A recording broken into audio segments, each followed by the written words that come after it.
The amazing Cresquin. Cresquin. Cresquin. Cresquin. The amazing Cresquin. We need to bring Cresquin on. Cresquin. Cresquin. Cresquin. Cresquin, everybody. Cresquin. The amazing Cresquin. Cresquin. Cresquin. Cresquin. The amazing Cresquin. Cresquin. The one, the only Cresquin. Ladies and gentlemen, here he is, the amazing Cresquin.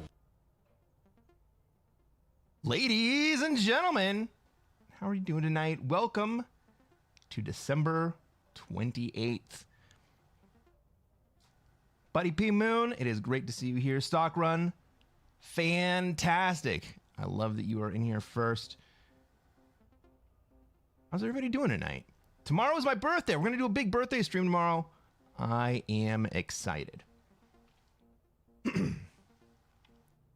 So, last stream, I started out the stream by reading a new potential channel intro, and I don't think I was quite happy with it. So I think I'm gonna, well, I rewrote it, and I think I'm gonna try to re-record it today. Do you guys mind if I take a shot at that before we get into games?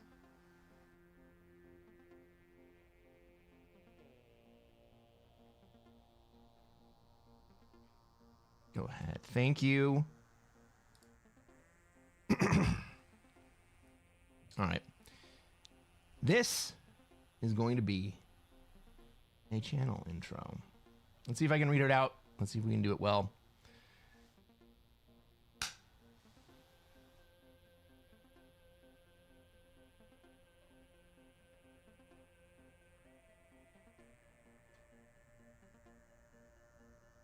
If Risk were just about dice and probabilities, it would have been solved by now. The rules don't change. Everyone sees the same board. The dice add randomness, but not mystery. And yet, the best mathematical moves lose all the time. Why?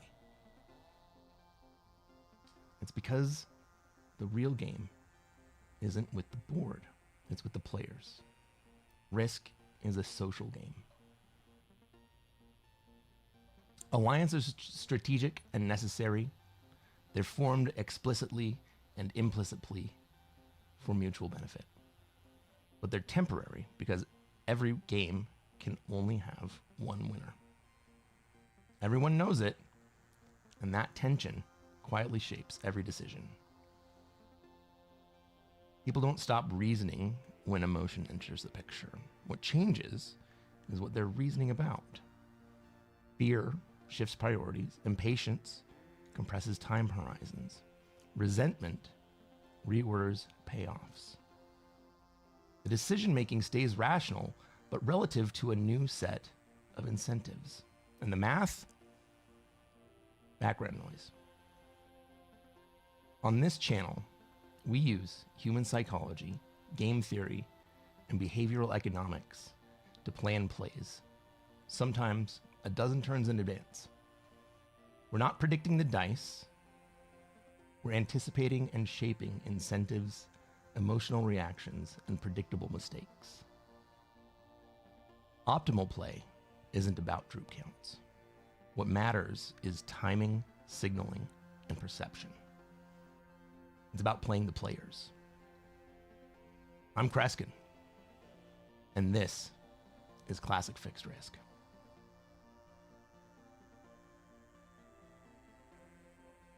We'll give it another read another time. I know I flubbed a couple lines in there. I just wanted to get through it. Maybe we'll start every stream with that read until we get it right. I'm happy with the writing, though. I'm happy with the writing.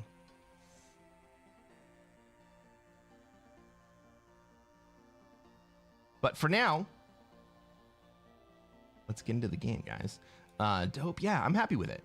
I'm happy with it. I think it sends the right message. I think it attracts the right people.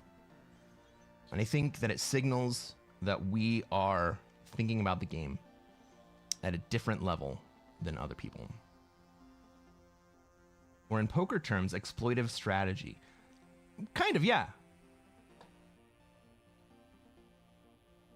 I don't think that I'm super familiar with the depth of that term. What's up, Watchinator? it's risk o'clock somewhere. It is risk o'clock right now.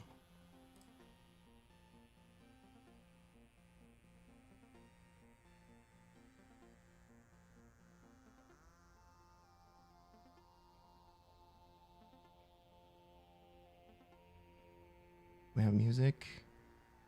We can turn it up a little bit. Yeah. So yeah, like I said, I'm happy with that. Playing the player, or at least playing tendencies. Yeah, there's a lot in common with poker and Risk. There's a couple things that are different, and one of them is that there isn't hidden information in Risk. Good. Had a good weekend? That's awesome.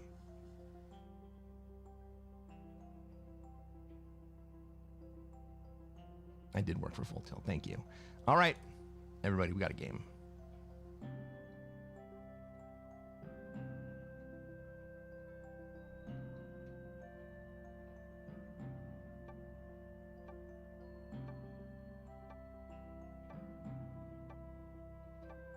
Ladies and gentlemen, welcome to another episode of Cresquin Plays Classic Fixed. I'm Cresquin. I'm a Classic Risk Grandmaster, and what are we going to try to do tonight, chat? Try to take over the world. That's right, Stock Run. The same thing we do every night. We're going to try to take over the world. Let's take a look at this map. Let's see where we have troops, where everybody else has troops, where they're going to want to be, and where we're going to be allowed to be. This is a rough spawn.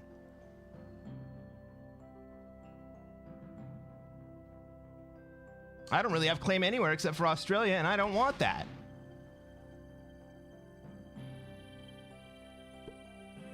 Blue's gonna lock me in right here.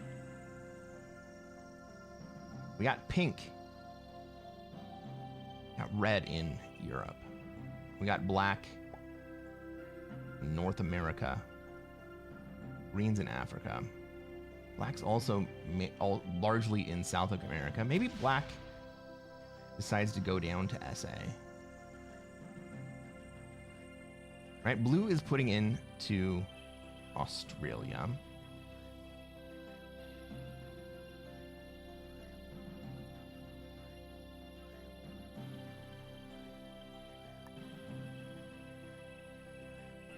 Maybe pink goes to Australia. Pink doesn't really have great prospects either, but I don't know what the fuck I'm gonna do here.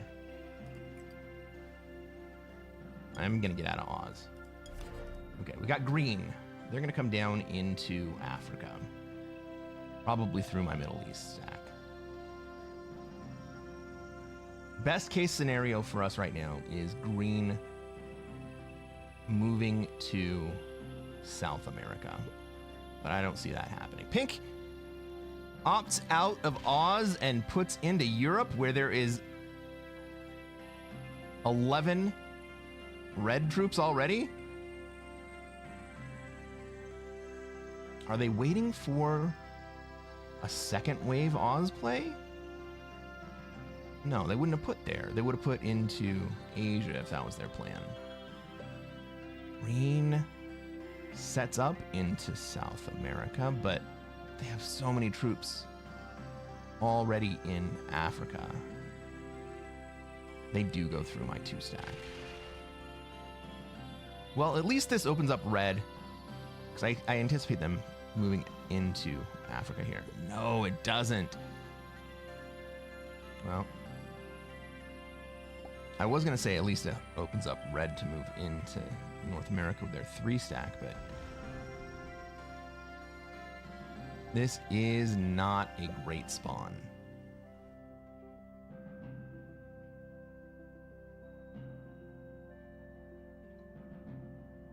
Everything is jammed up, and I do not have position.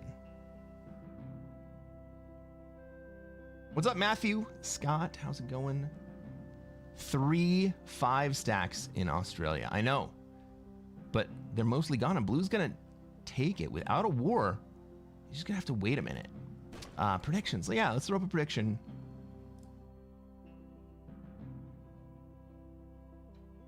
You guys got 2 minutes.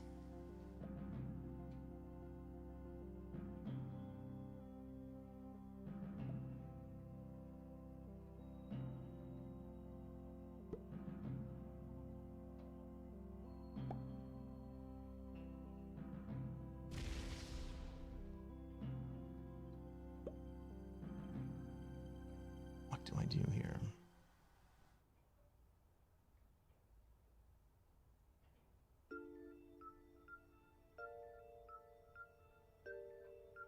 I mean, I would really rather be in Africa than in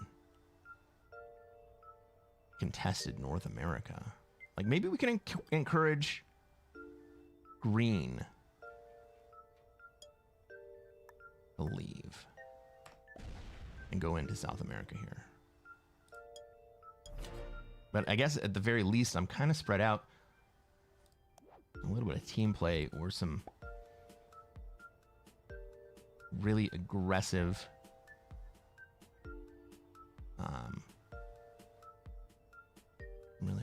bonus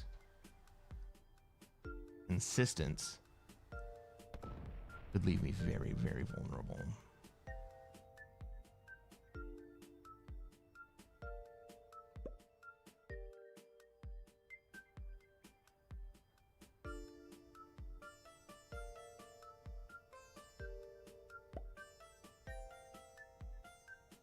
Green slams. Ooh, no, green goes the other way.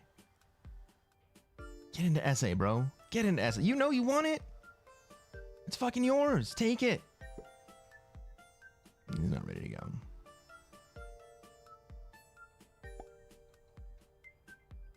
But he doesn't move out of Middle East, which means that I can hit off my 4 this turn.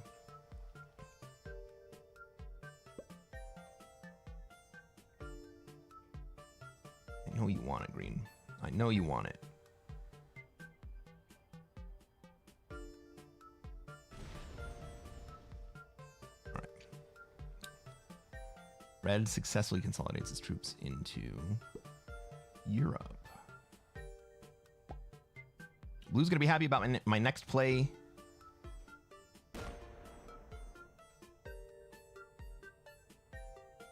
Not sure why blue wouldn't finish Australia right there. There's basically no chance that I end up with enough troops to take it back. And even if I did, he's got that 6 sitting on the outside.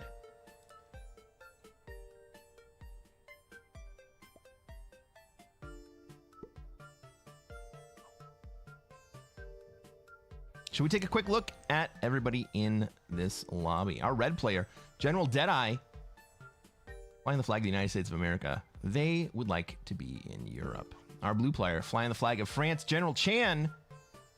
They are going to have a very cheap Australia because they have patience. I'm our white player. I'm trying to move into Africa. This is going to be a tough, tough game.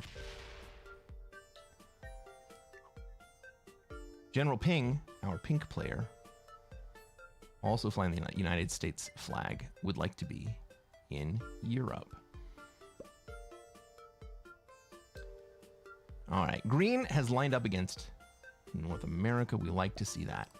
The black player, Power of Toke, also flying the flag of the United States, would like to be in North America. That's a great place for them to be. I'm going to keep stacking in Africa as long as I can.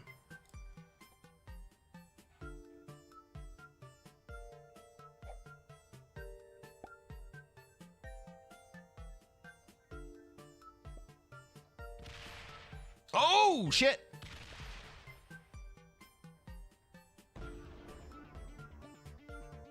Red tells pink to fuck right off and still has a ton of troops.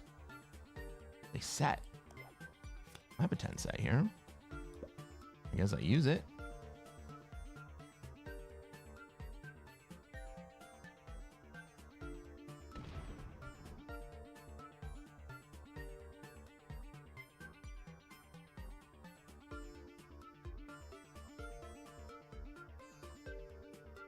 Come on. Hit it. Feed it to me. Oh, God damn it. Hit it.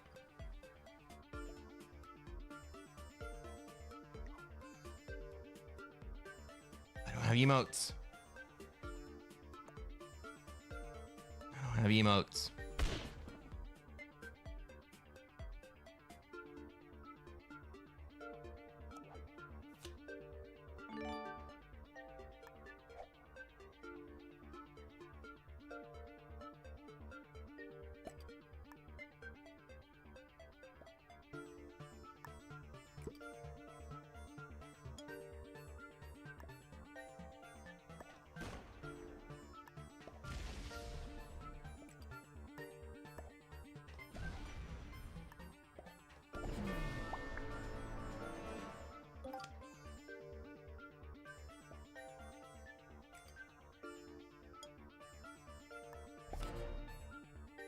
Well, I didn't want to be stuck in Europe, but I did kind of really want to kill pink for those cards.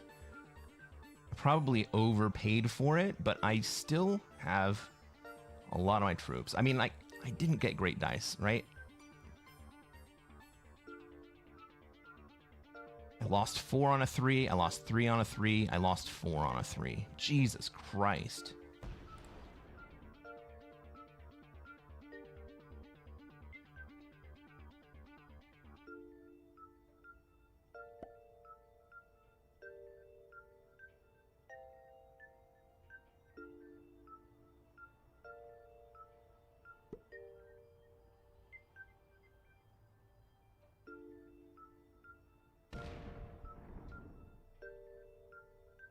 Am I going to end up in a war with red here?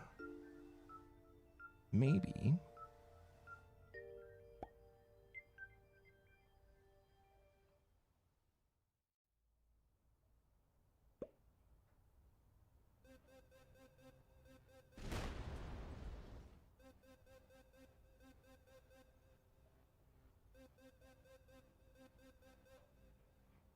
I would prefer not to be, but I kind of have to be right here.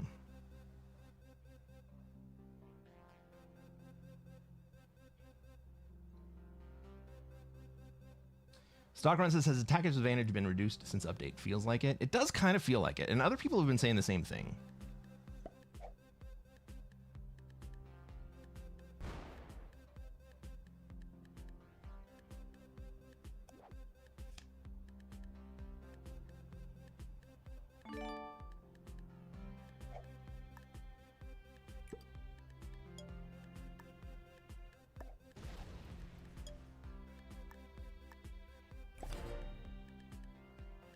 All right.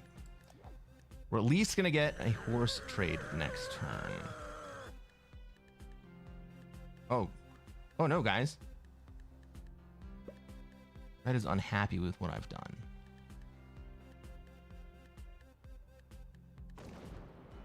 Ooh. Green lets me live in Africa for another turn.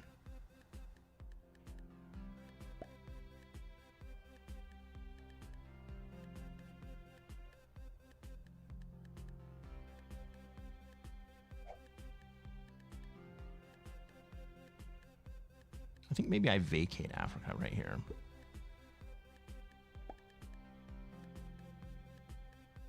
Black hits me. Okay.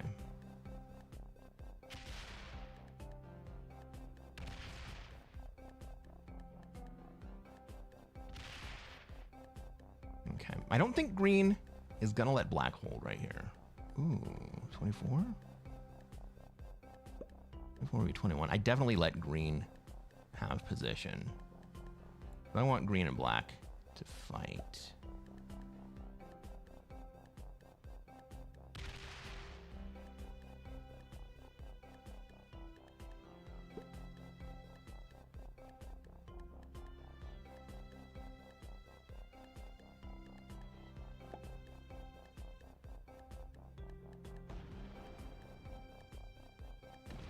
Ooh.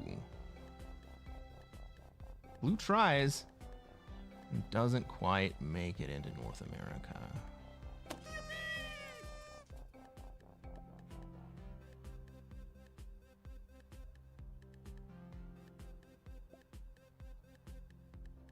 Well, if red doesn't have a trade right here, we're not in a horrible spot.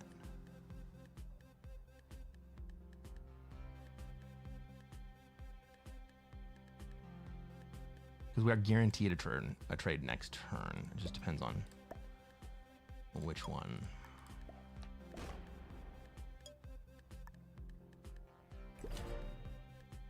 All right, that's a 10 trade.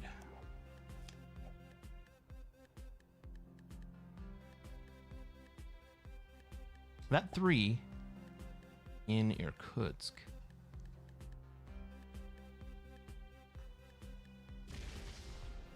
Gonna make it real difficult for us to take a meaningful swing at a red here if they don't trade. Like, we gotta do it.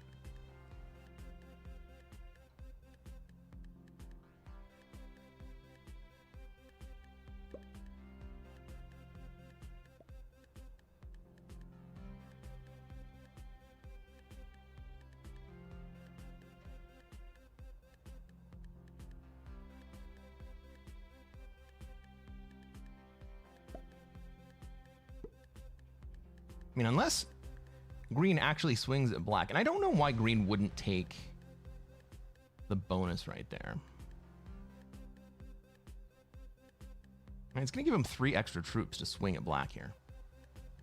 What's up, Kristen? Welcome to the stream.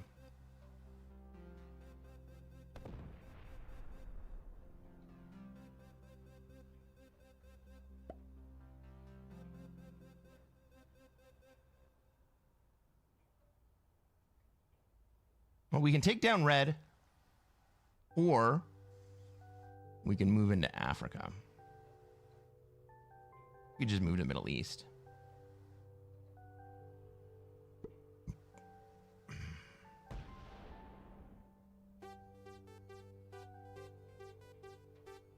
We got blue out here doing God's work, or trying. Red's running. Red's not running.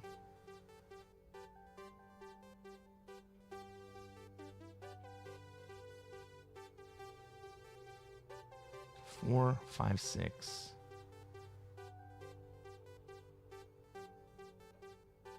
And 27 out here. I don't think I have it, guys.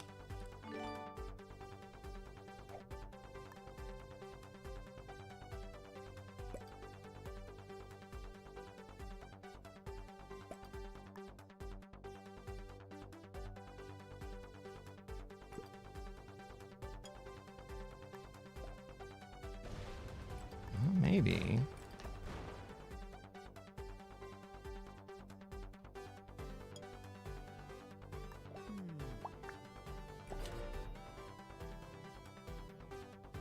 So here's my thought process here. If red sets, I have a 32 stack, and his biggest stack against me is going to be an 18. If red doesn't set, then I'm lined up for a 5-card kill.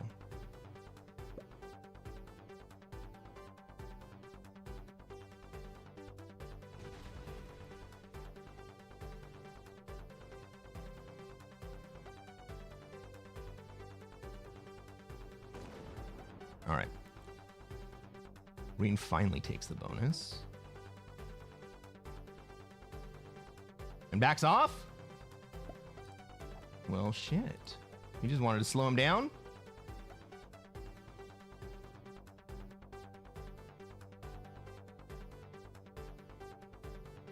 I mean, if red does set, I might have enough troops to kill him anyway.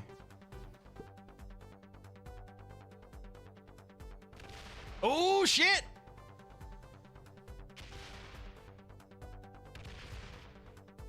Like there was a big old fuck you at blue.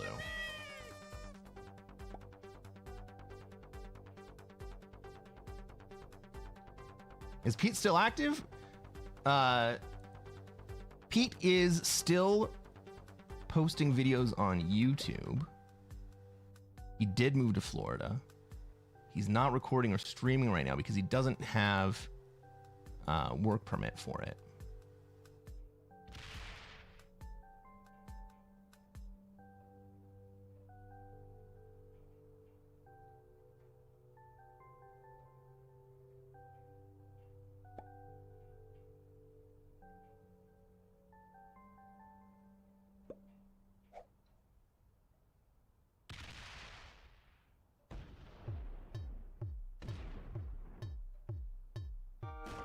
Blue goes into black. Blue's gonna die here.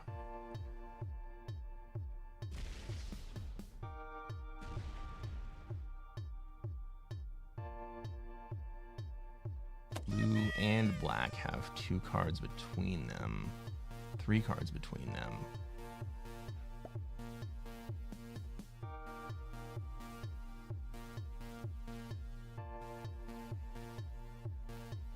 I think I take this. I was thinking that I wouldn't, but I think I do.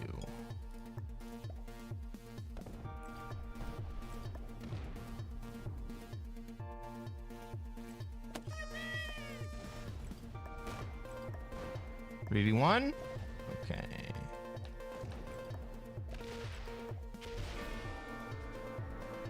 Blue's like, I get punished for hitting black? Yeah, I'm sorry, dude.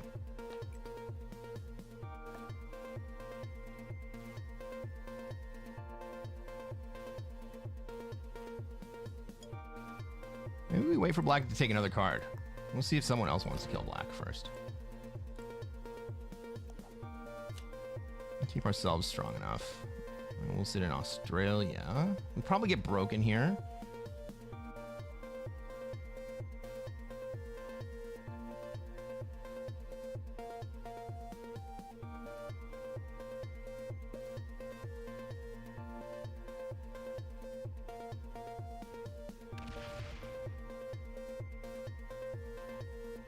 Is green gonna go over and break Oz? No. He does move forward. Is red gonna decide to break Oz? Because I was so very nice to him earlier.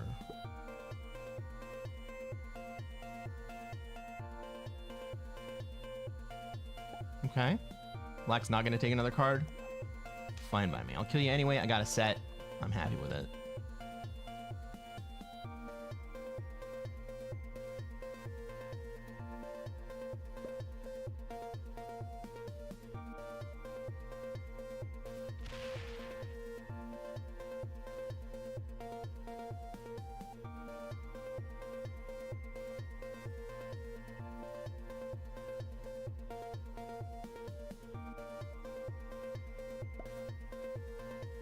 Okay, red and green are gonna have to figure out what to do here.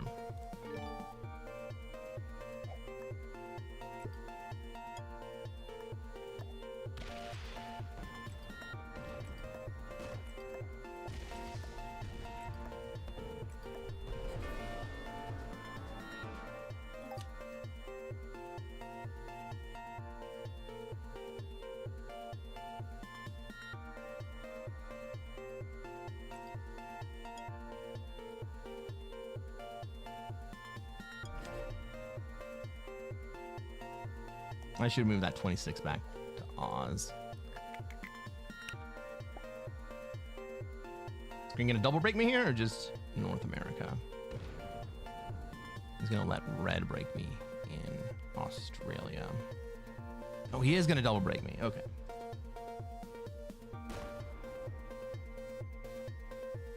Fair enough.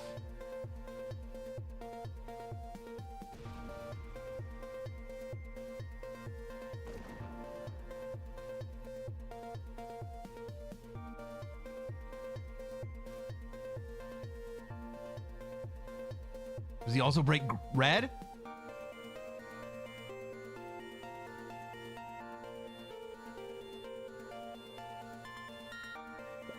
Does red run to Australia here?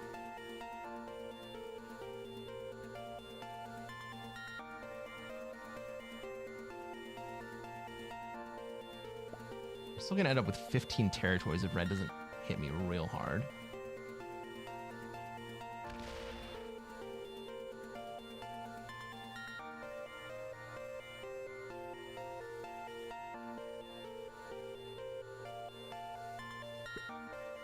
I think I retake Oz and then come back and chill.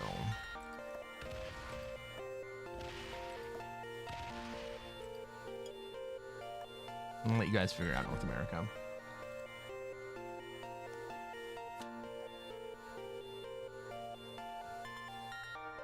We do have another 10 set.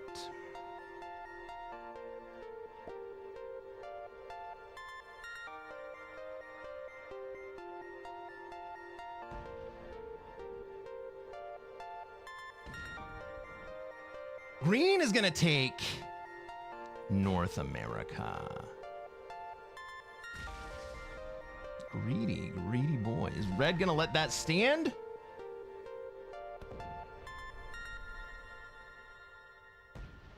I mean, green is no friend of, red is no friend of mine, but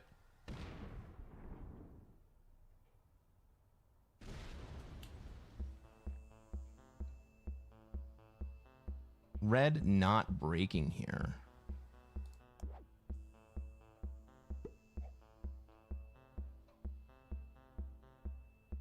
Red not breaking here gives the game to green. He is gonna break. Cool.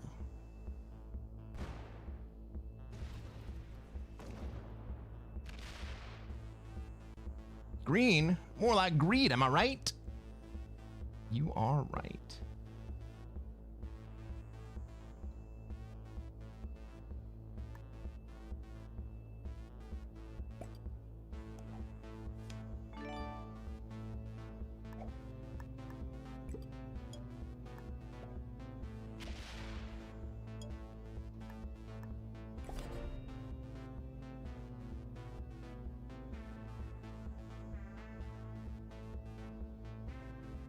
Free Camper Ninja says, imagine playing for first.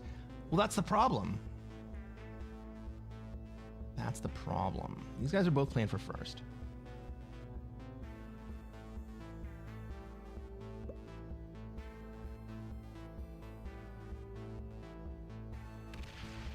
And I'm going to have to take a swing at green here.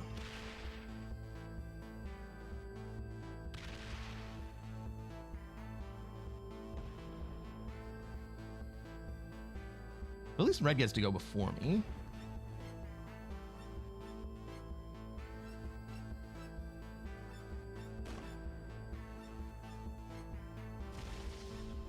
And I have the opportunity to kill red here, but I'd rather actually be friends with red for a minute. So even if red doesn't attack green, I think I do. I think I have to.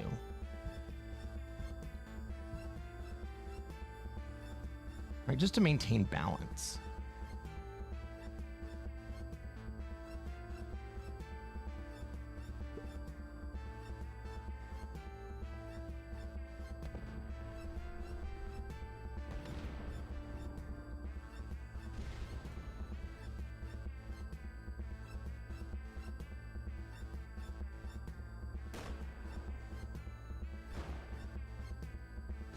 Well, that's what I was gonna do.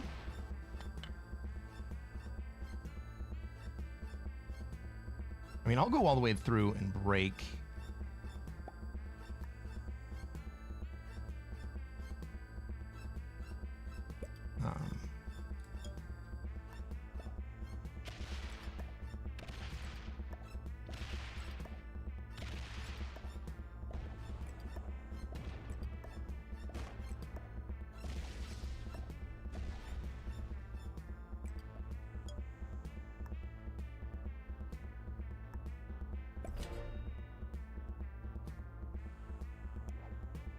No trade yet.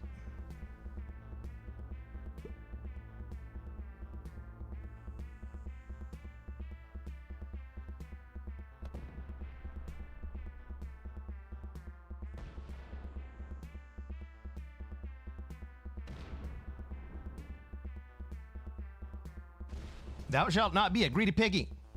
We'll find out. We'll find out who's allowed to be greedy here.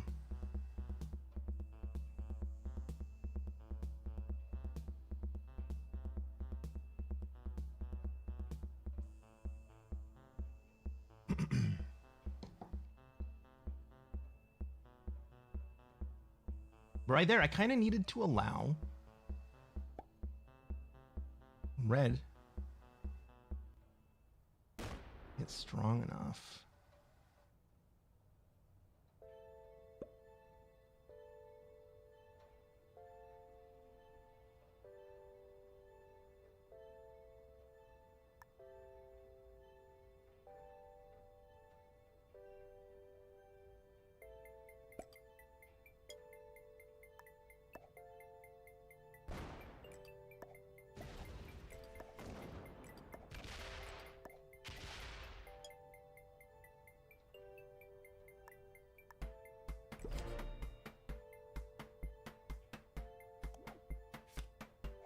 I needed to let red get strong enough to be a credible threat to green.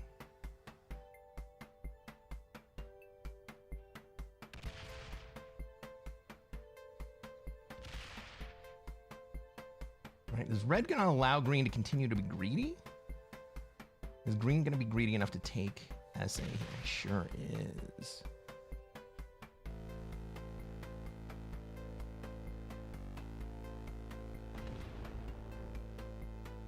That was kind of a dumb split, but I guess it works.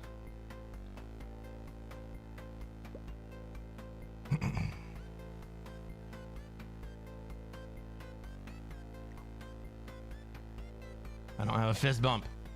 But red's gonna go into green anyway. Let's go.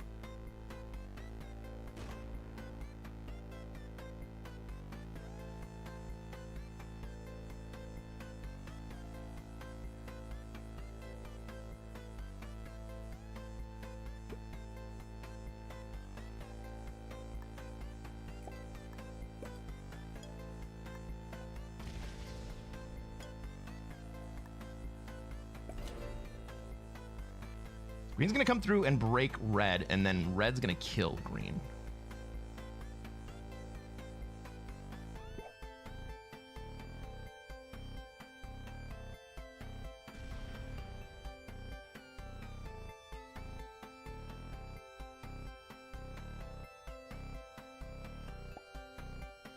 It brings the 23 up to the top. I don't think red has a kill on green here. But I am going to have to consider flipping soon.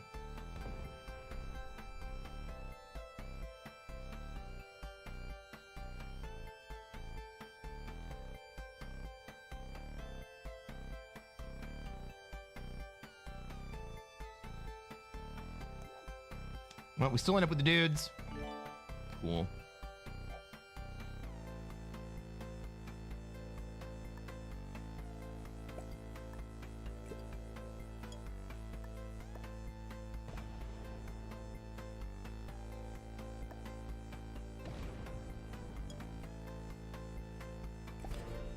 Red's gonna be like, nah, you can't have that. Green's also gonna be like, nah, you can have that.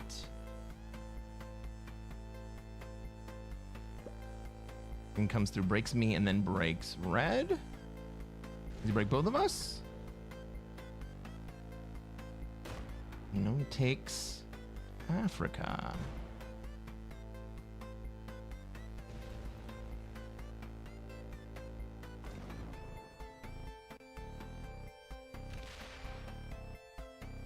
Green says, I would like to have +5. You can have +5. Let's have +5s.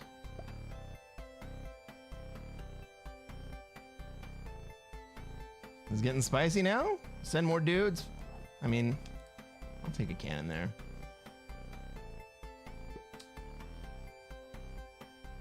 A 40 stack. Oh, it does kill green right here. He misses the kill. But it's not exactly fed.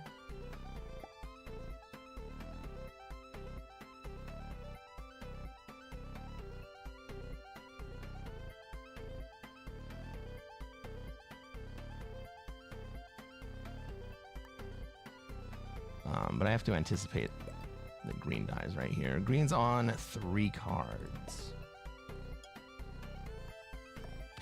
I kind of got to move my stack out. Maybe I should have broke red right there.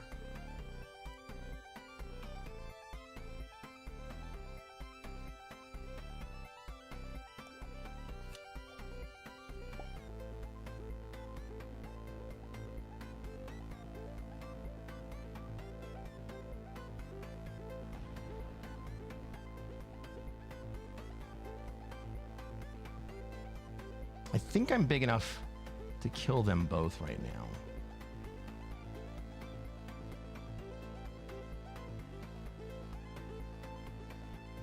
Right, red's gonna kill green.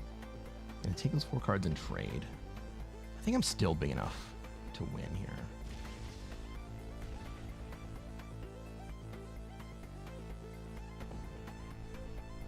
Dogrun says, I would like to change my prediction to first place. Yeah, you sure would. Yeah. Gotta break that. I mean, red might not even get the green kill here.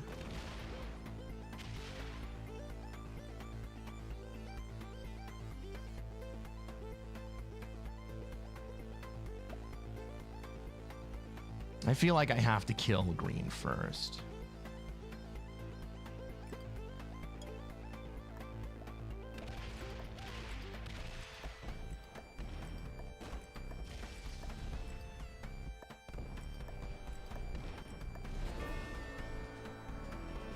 Right. I was kind of a dick to red, and then red was kind of homie to me. Look at that. Venezuela. Oh, then we get dudes. Boo, dudes.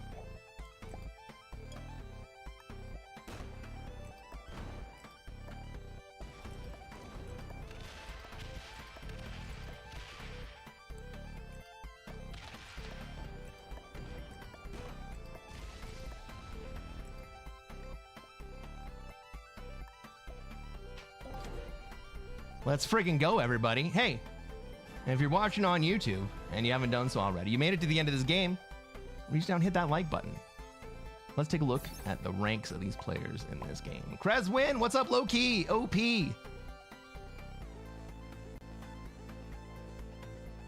Red was an intermediate. Black was an intermediate. Everyone else was beginners. Good games, everybody. Hey, subscribe to this channel.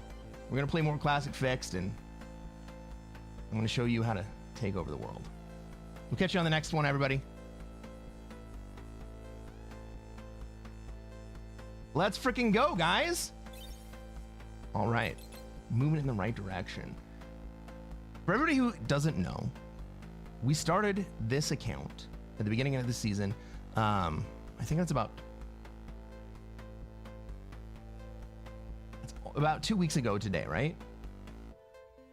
We started at 0 rank points, and my original thought was that I was gonna just take this second account and be able to play on some other maps other than Classic Fix, so I could keep my other account pure. And then it turns out that we're on a freaking heater, and I kind of want to just take this one all the way to GM. So we're doing a road to Grandmaster. Maybe we can get there before the new year. I mean, we probably can't get there tonight, but who knows? Oh no! There was only one prediction made.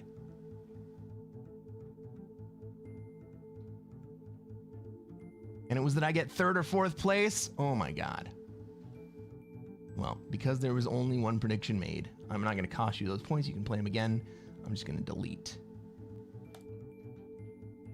that prediction.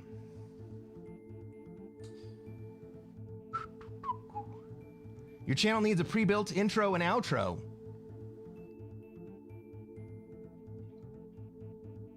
Zeus, I have an intro on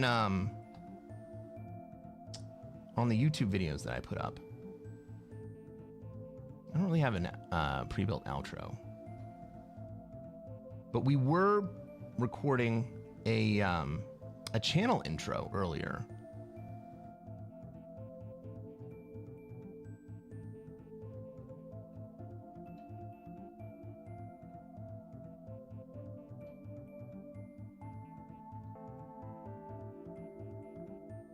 Zeus, what do you think a pre-built intro and outro look like for me? Just less to juggle that way. I don't mind the little ritual of having the script at the beginning and the end of the games. It kind of leaves me in a place that is less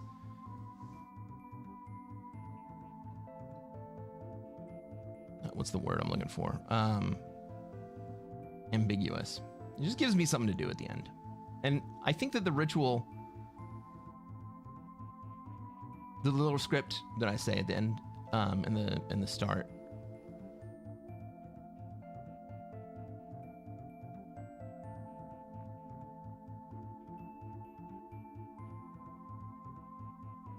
I think they turn into a shared script that we all have. The same thing would happen with the pre-built intro. But I can't play the pre-built intro live, you know? Okay. That was a great game. 53 minutes. I love it. Let's play some more.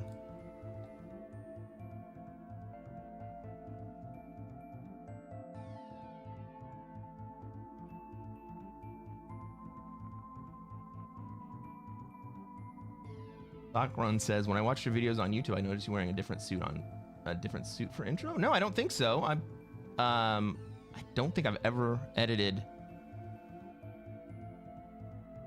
multiple videos together like that.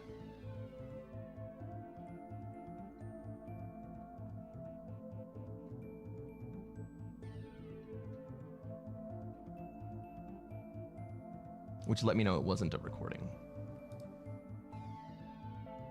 Oh, I wear a different suit every game. Well, not every game, but like for sets of games.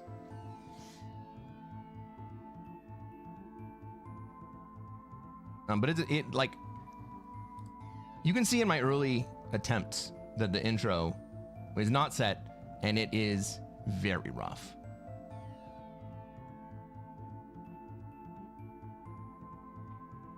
It's also not a recording.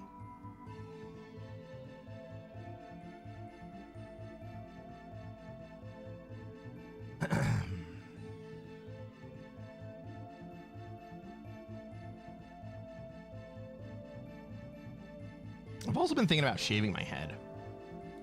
Maybe I'll do that when we hit 1,000 subscribers. Hair grows back in like a couple months.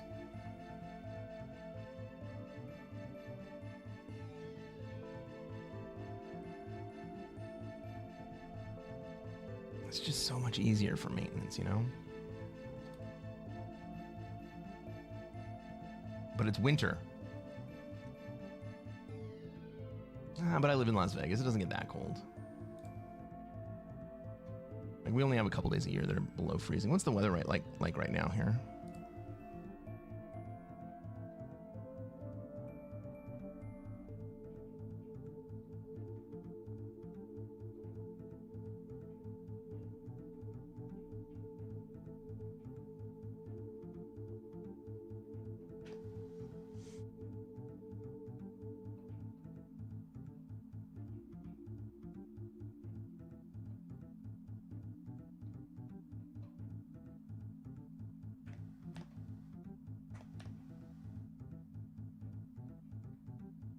$47.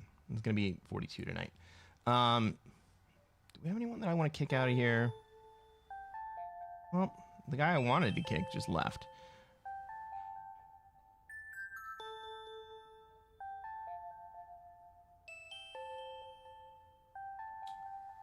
Tree Camper says, I've only worn a suit to my own wedding and other weddings. Like maybe 5 times tops. Gotta try it out, dude. Everybody looks good in a suit. Ladies and gentlemen, welcome to another episode of Cresquin Plays Classic Fixed. I'm Cresquin. I'm a Classic Risk Grandmaster, and what are we going to try to do tonight, chat?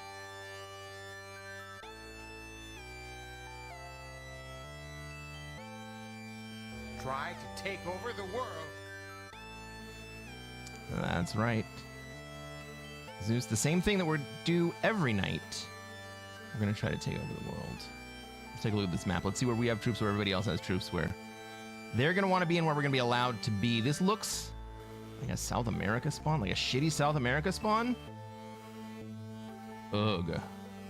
I mean, maybe I can move into Europe. We got purple in Europe.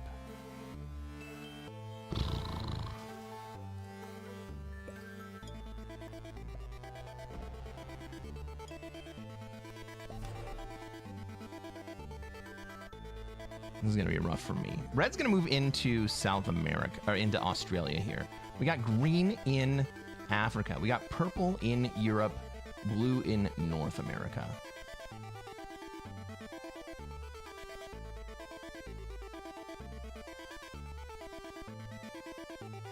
Once red moves into Australia... Oh, red's a fucking bot! Oh my god, no! I should have gone to Oz. Now, fucking purple's gonna get into Oz.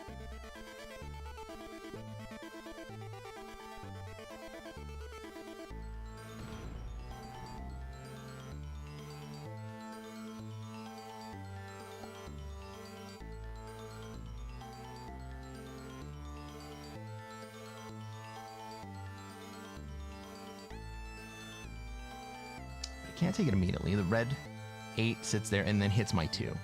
The red 8 fucking hits my 2 next turn. Shit.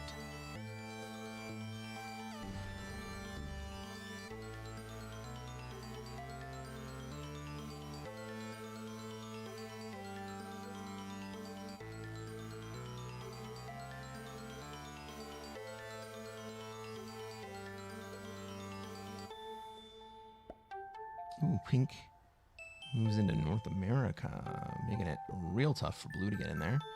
Blue gonna swing at the 3. He is, and gets perfect dice. All right. Let's see what Redbot does. It would be really nice if Redbot would go into Oz, but I don't think that's gonna happen here. Yeah. Purple now has a much cleaner path into Australia. Ooh! Blue 4 eats red bot. Okay, we like the 5 in the Middle East because that's going to prevent green from taking and holding Africa. While everybody else is still trying to figure out what to do. If purple takes Australia here, he doesn't put everything down there. Oh, it's gonna come through Asia? No. He's just kind of setting up to be able to take Australia. I don't hate that play. Oh, he is going to take Oz? Okay. Well, the instant purple takes Oz, red moves in.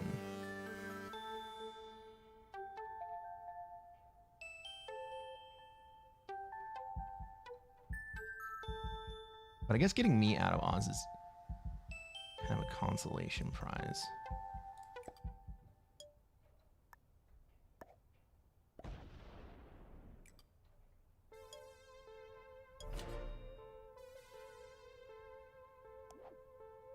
Shall we take a look at the players in this game? Everybody. I am in the first seat. I'm playing this one. I'm playing the flag of Christmas Island. And I'm just trying to stay alive right now. Our green player, Warren Stryker 2, flying the flag of the United States of America. He's going to try to take Africa. The bot is knocking on the door. Our pink player, General Truth, flying the flag of Canada. It looks like he wants to be in North America. Our blue player, Ivy Mand, also flying the flag, flying the flag of the United States of America, also wants to be in North America.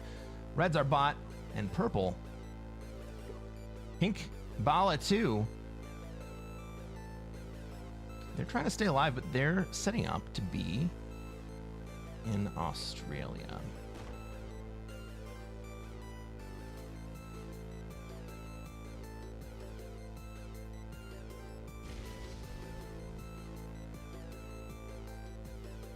So how do we get out? How do we survive this? Our Asia stack has to stay alive long enough to move away. Our pink stack, our South America stack has to stay alive.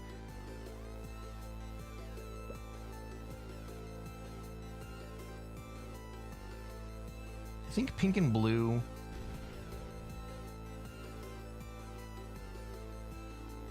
keeping each other endangered enough.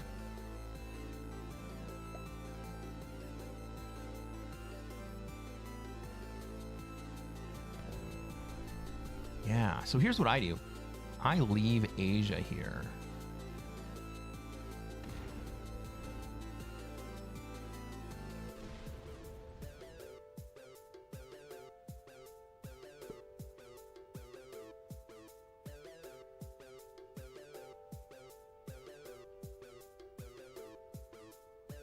Yeah, I leave Asia here.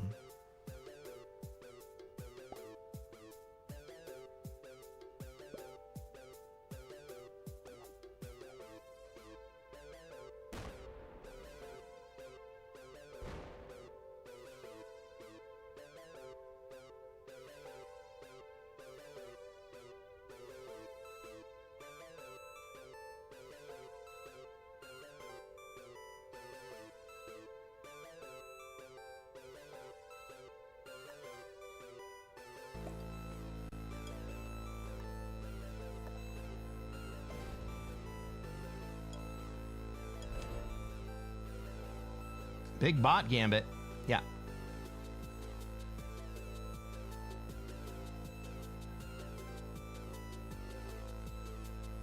We're going to find out a lot about this bot this turn. Do I have a trade? No. So I really need to stay alive. All right, green's smart enough not to take bonus. So me getting out of Asia kind of gives the bot a little bit of incentive to stack up towards South America, towards Australia. And really pink should not hit Middle East here. Anything but Middle East. Go into Europe.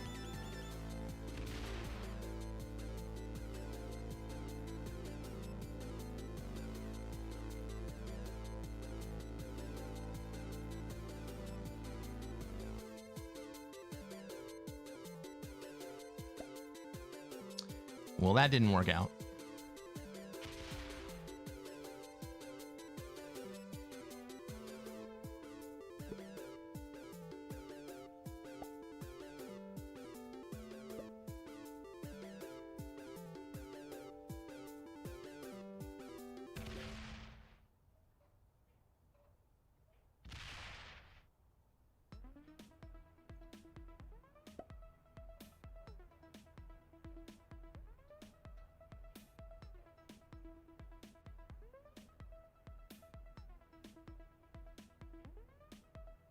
I have to stay alive for another turn.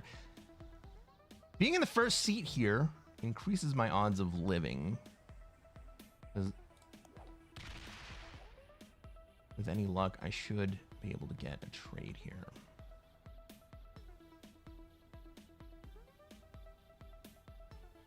Well, on the next turn at least. And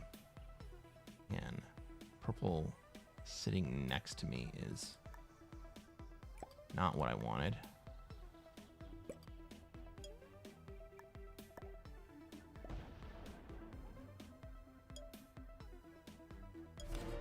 All right. If we manage to live, we can have a 10 set.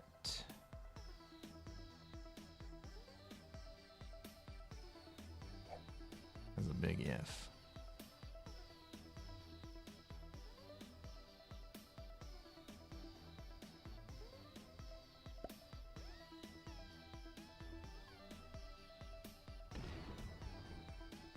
Green gets a 10 set, and right now, you know how I was saying that green shouldn't take the bonus?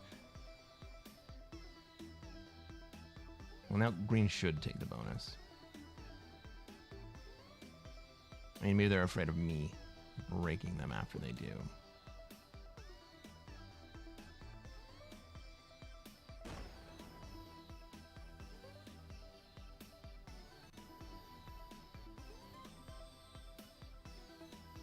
Question is, what do I do with my set?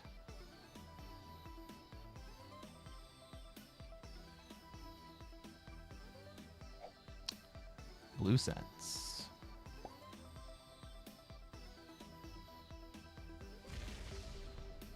Ooh, blue sets and takes a big swing at pink. I can kill pink. I guess that's what I'm gonna do.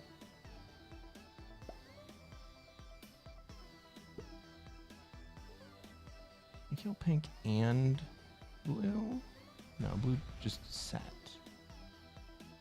I'm not gonna worry about that.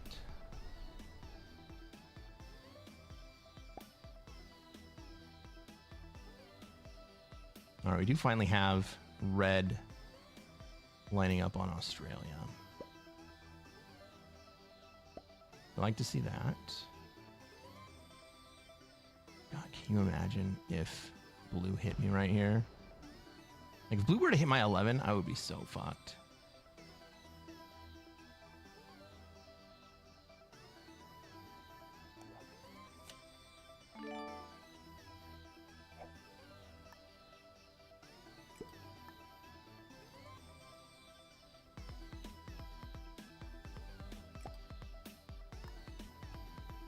Now we just put it all down there, right?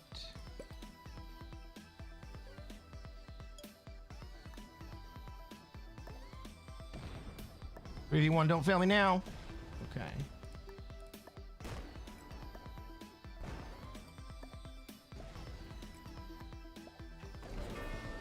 Oh my god, look at those god-awful dice.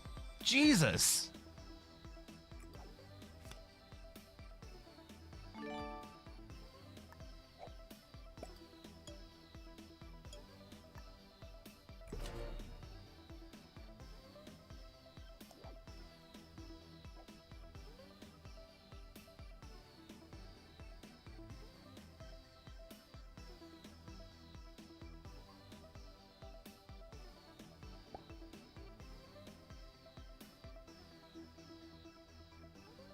Green is still not taking the bonus.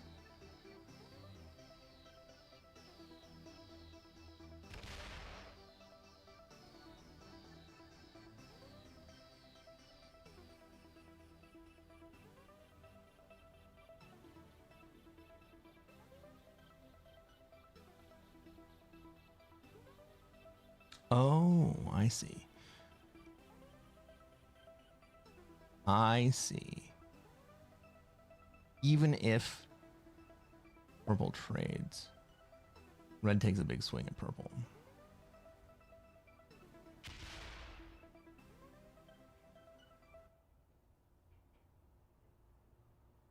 Right, red might take Asia and take a big swing at purple. Oh my god, red's not even going to trade.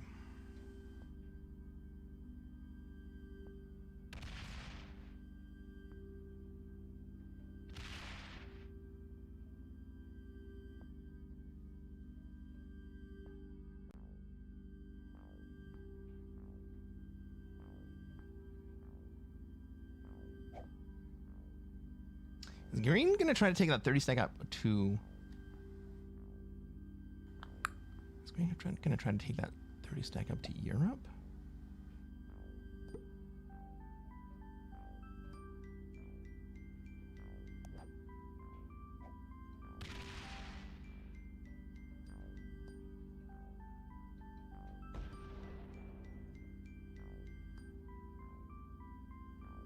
Gonna let red...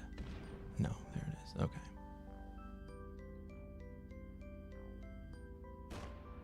Oh. Oh.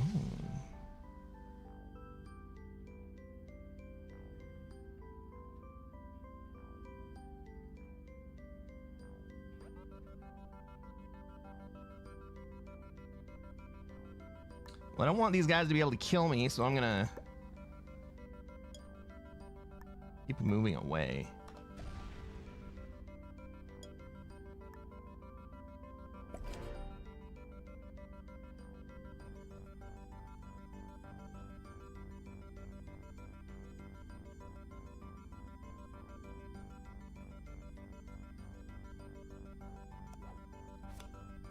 Okay, I have a 10 set coming.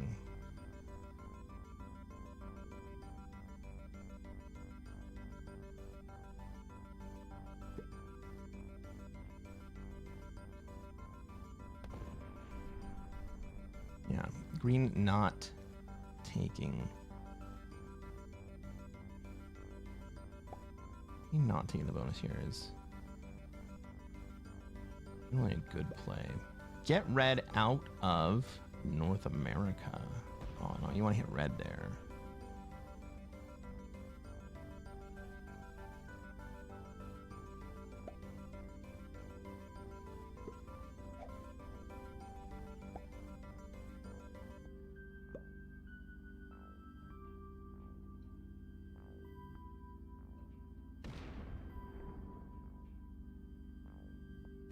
Yeah, that's what we wanted.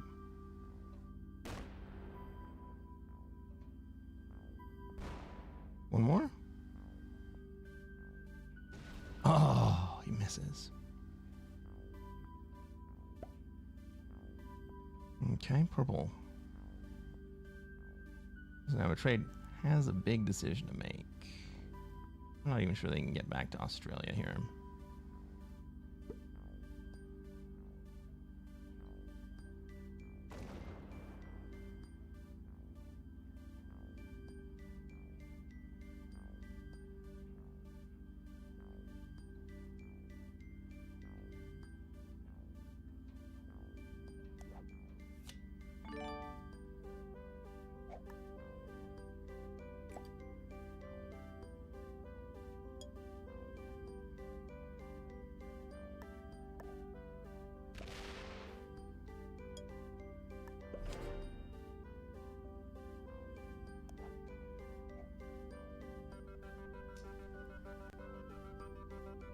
So red's going to finally remove purple from Australia this turn if purple fails to trade.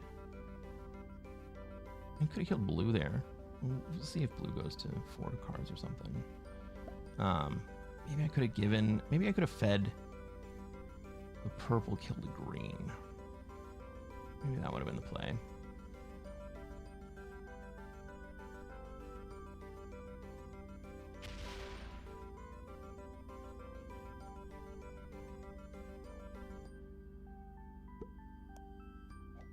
Purple's on the ropes. Red trades. Okay.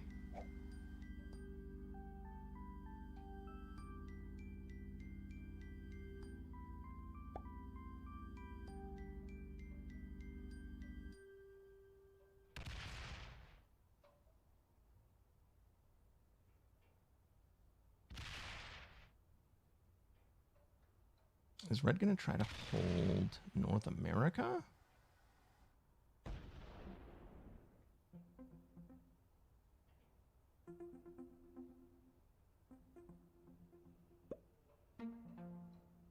I don't think green allows that to happen.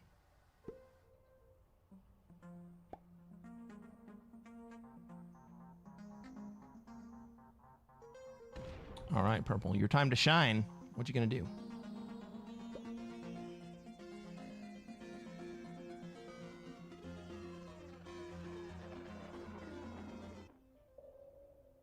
Purple trades.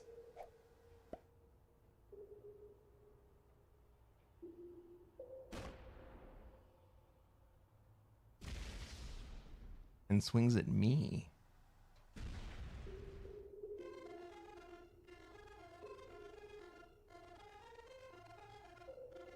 I don't think that's going to be healthy for purple.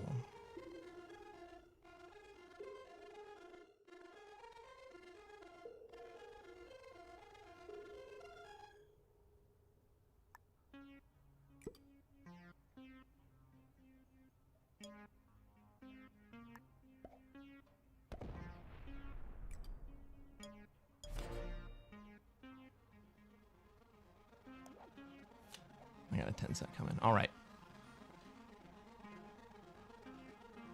Let's see if anyone wants cause purple problems. Maybe I should have gone to Australia right there.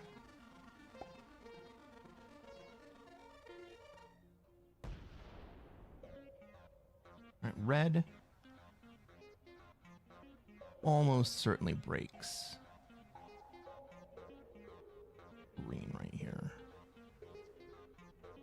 I think I trade and go to Oz.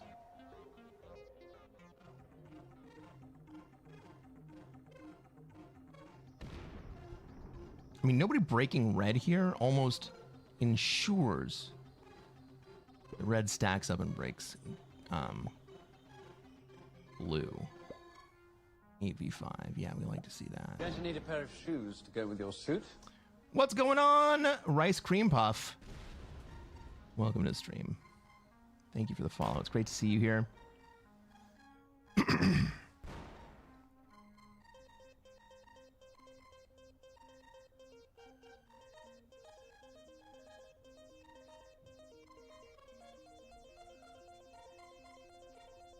Rice Cream Puff says, "Sir, you are undoubtedly the most professional Risk player I've ever seen." Thank you.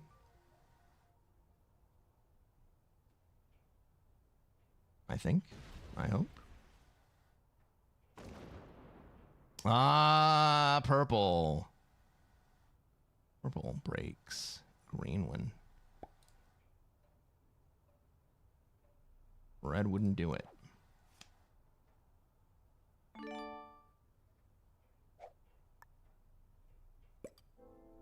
Well, maybe I don't need to go yet. Red spawned as a bot, so we don't need to worry about whether we win or lose to red.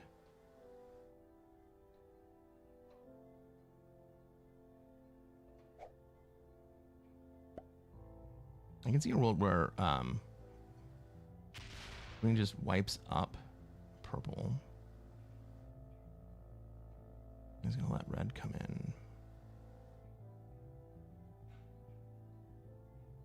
This is Danger Town for that 34 stack.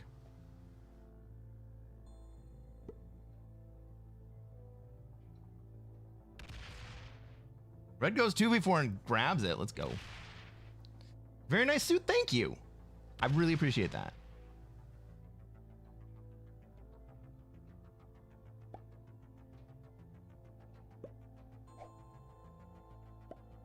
Yeah, red's gonna get fucked. And I think green is too. I say red, I meant blue is gonna get fucked. And I think green is too.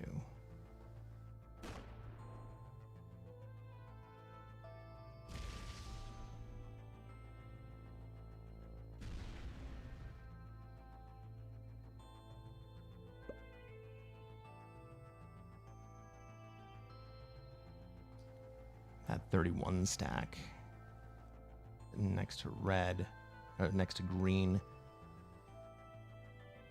not great.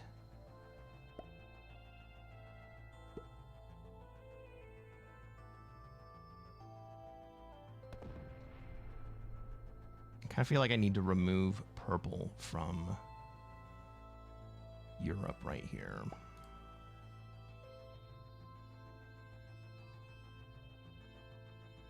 But he's threatening war, so let's let him threaten war.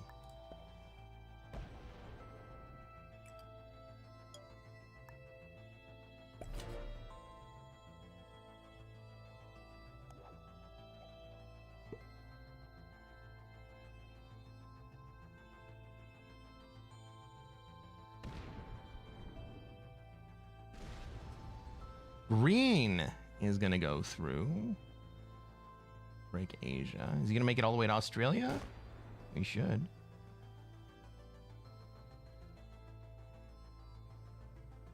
Stop right there. No. He makes it all the way. And then he's going to go sit in Oz. I hate this for green. This is actually a great play for green. That's what I should have done. Ooh, ooh, ooh, ooh, ooh, ooh, ooh, ooh, ooh. I go take Australia from green right here.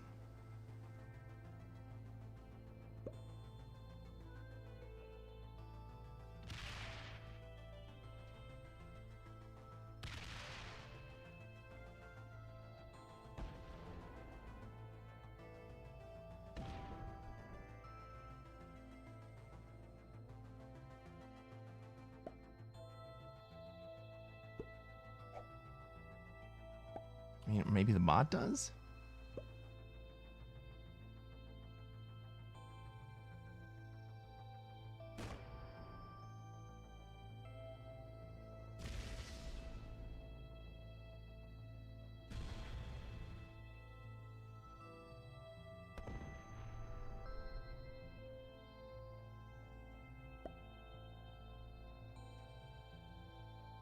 Does purple set? Oh no.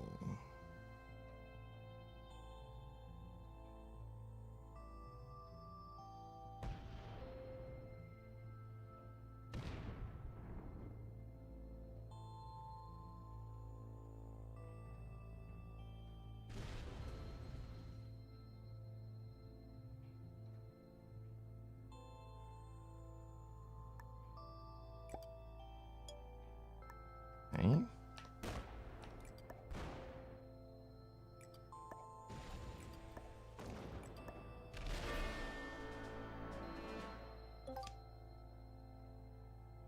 Which set do I get here? The 10 set. And I get another 10 set next turn as well. Fucking awesome.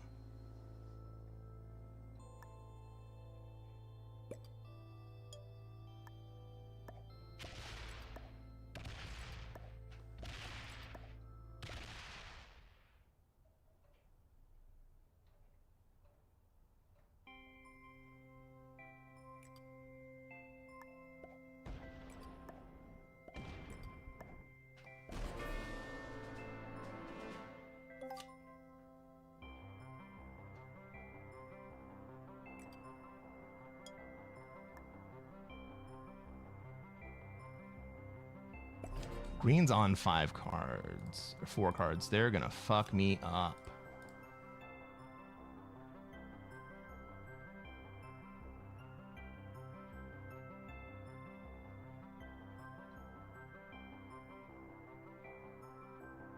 Or maybe they wait a turn for red. Open.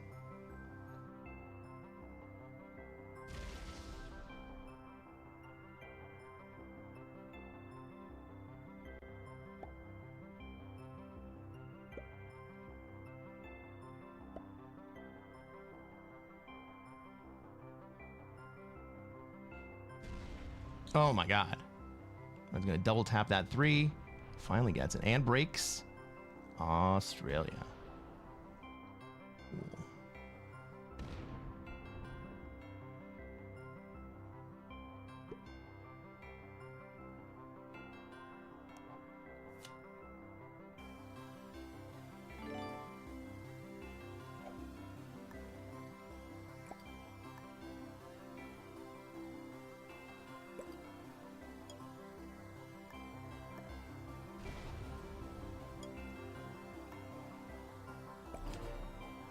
There's an outside chance that red stacks on me and hits my 18 stack.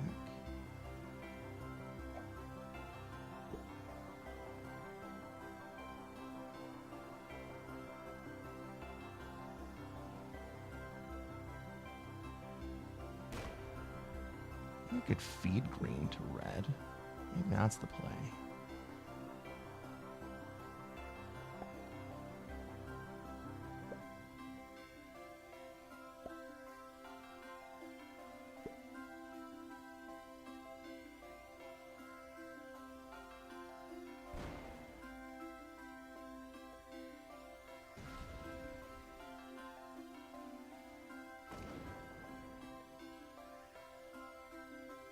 Oh shit!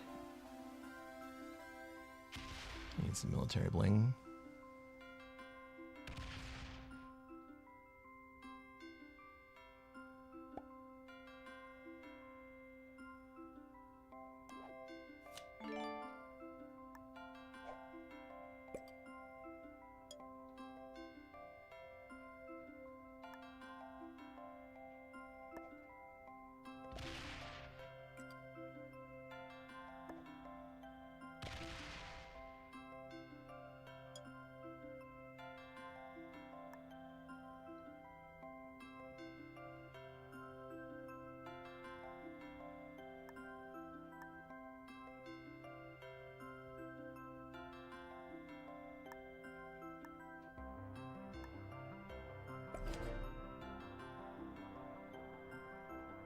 Let's say main trains gets the 8 train, 16, 15 into me. I think I've still fed him.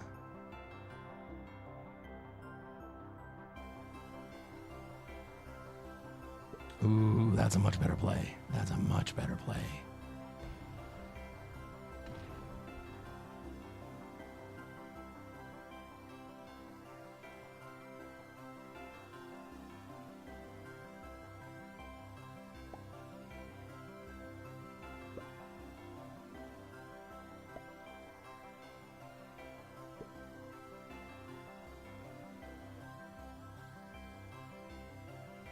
Okay.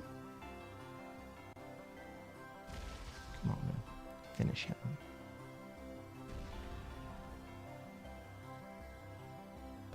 That's not going to make it. Can I get over there and finish him? It depends on what red puts in front of me. It's probably going to be that 7, and that's going to mean that I can't get over there. Maybe the 9 comes in? Fuck me. Okay.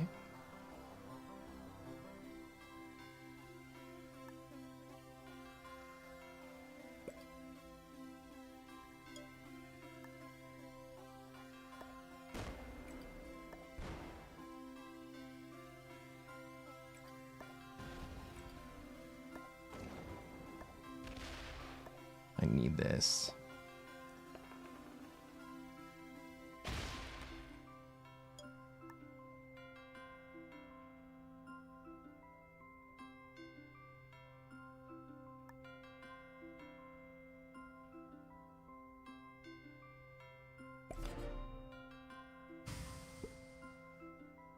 Green has flagged. Let's go.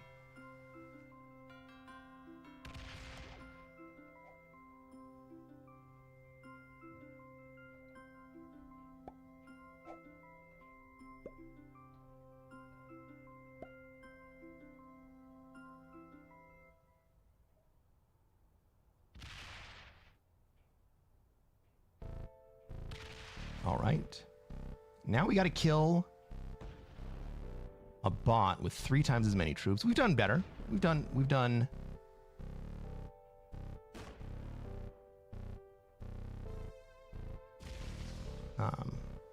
done more, rather. We've done more.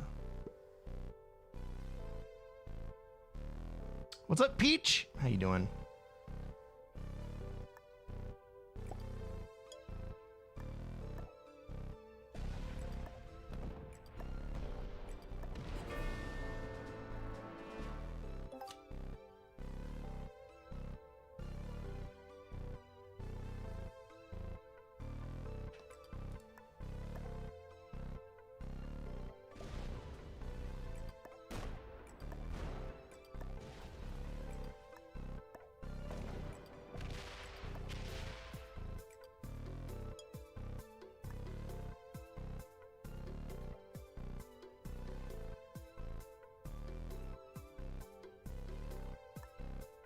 All right, so what we got to do is just got to keep the bots off of their bonuses.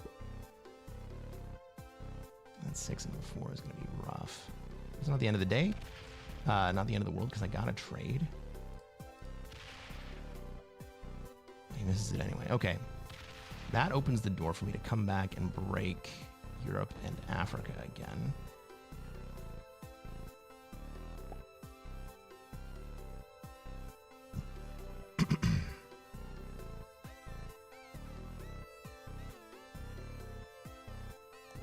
I'm gonna hit these hard.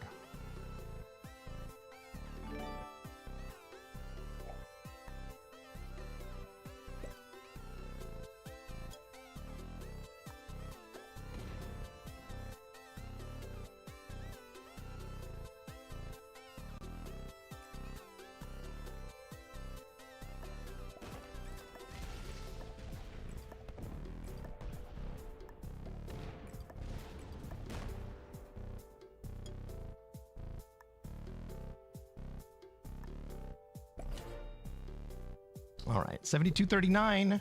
We are making up ground. We got another trade. Let's go.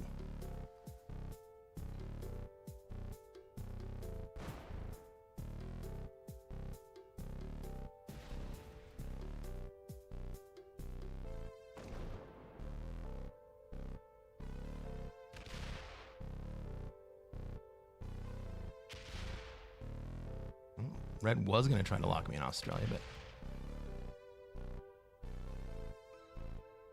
actually in a decent spot here.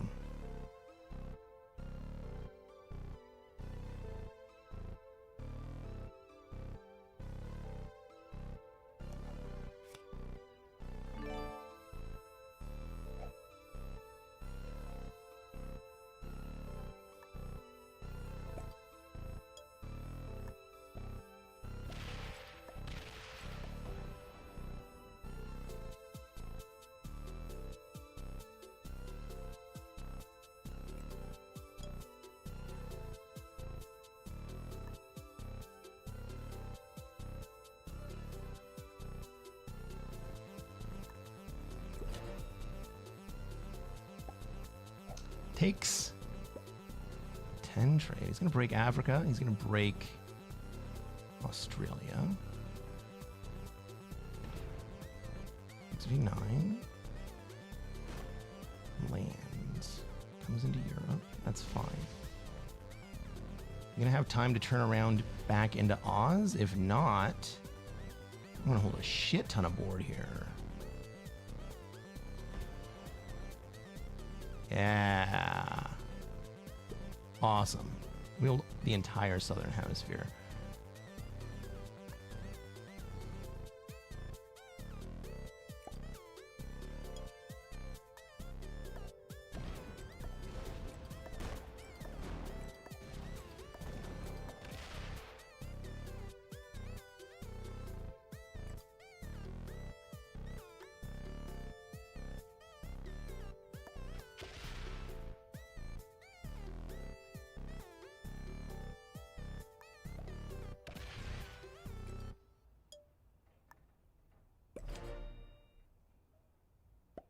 59.39. We are making up ground. Reminder to do the ad after this game. Thank you.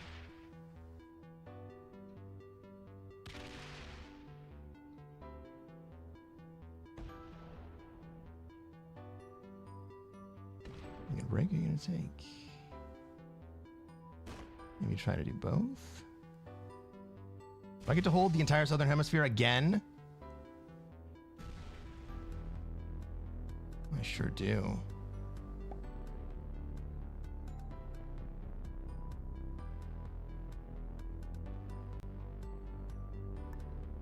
Let's just run through North America then.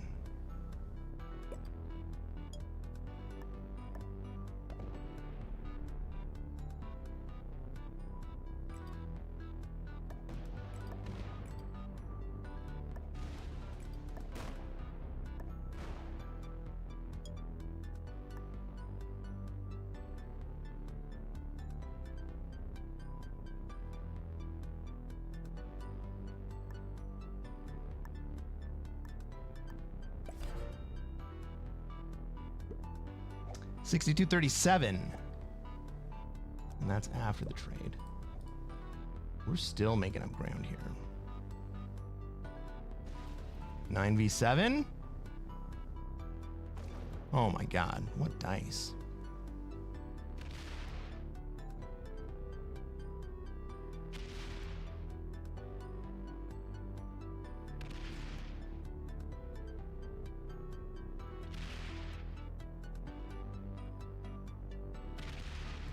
We got to break Europe. Fine.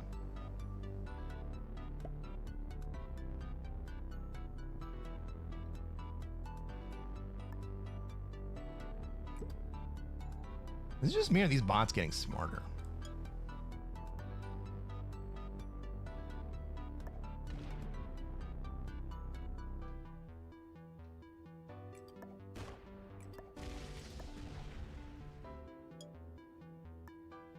Dice getting worse. We're gonna lose Australia here, but we're still gonna have South America. Ah, no trade. Hurts. It's okay. We're gonna have to break Europe again, but it should be easier this time.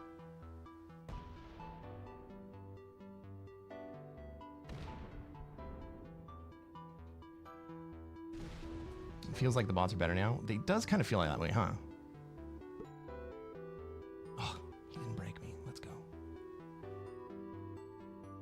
We still have to break Europe, right? So let's go this way through Europe.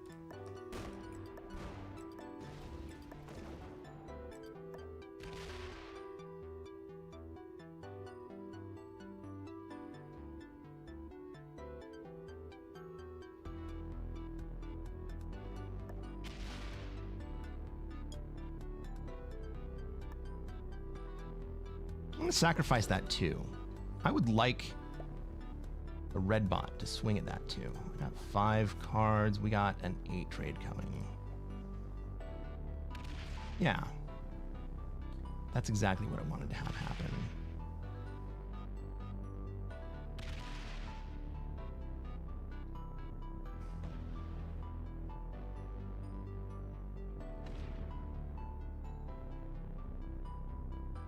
All right, we got to break Europe again, but now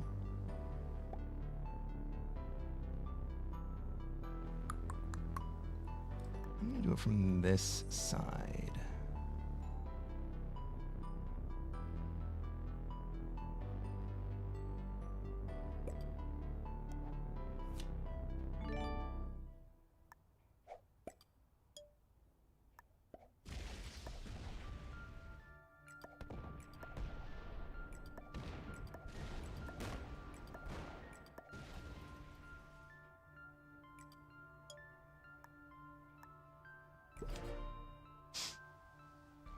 Ooh, he gets trade. We're going to see 9v6? I don't think so. Ooh, maybe we do see 9v6.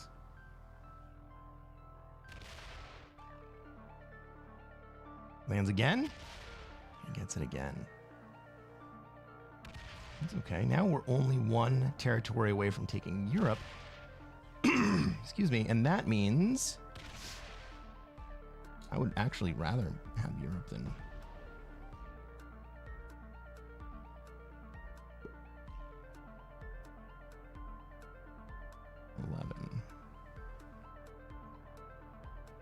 How do we get out of this right here?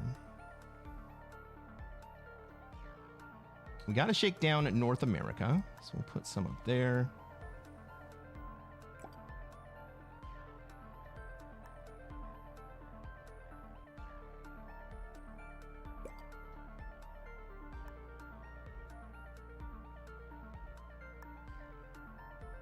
Some out here.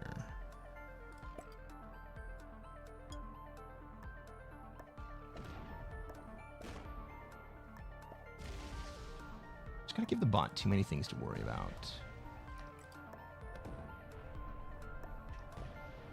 Nice.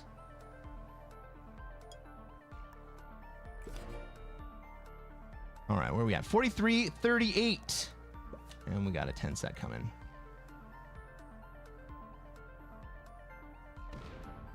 Oh my God, UWV, $100 super chat. Holy crap. Thank you so much. Go Mountaineers.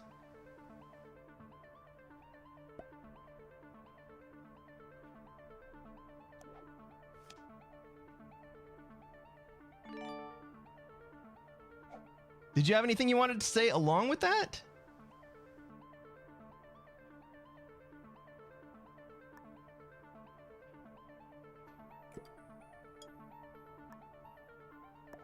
The stage is yours, my friend.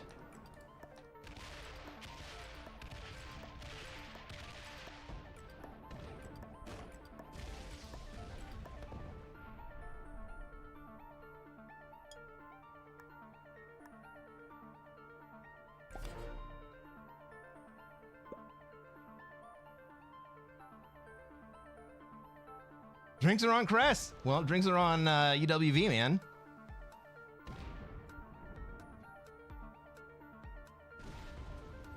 That's amazing. Thank you so much. GG, let's go.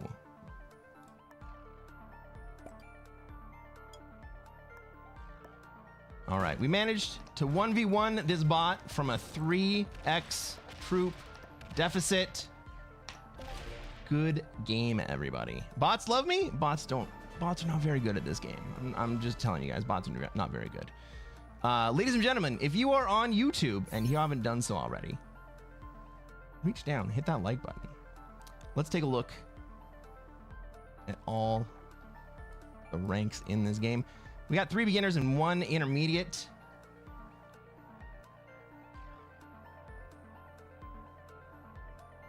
Green player did not know what to do. That was a good game. Hey, you made it to the end of the game. You like watching these games, you might as well subscribe to this channel. We're going to play more Classic Fixed. I'm going to show you how to take over the world.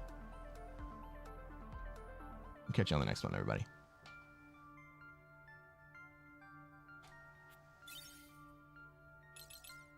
UWV says, my work hates me, so I'll donate my paycheck to someone who deserves the money. You know what? Thank you very much. I appreciate it very deeply.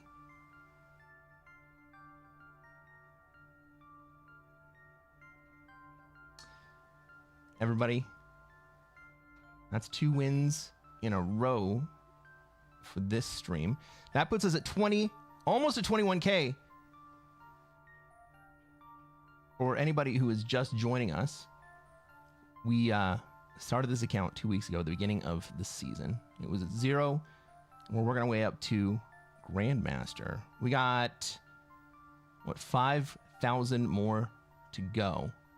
And we've been getting lucky. MD Kruger with a $35 super chat. Thank you so much. That's amazing.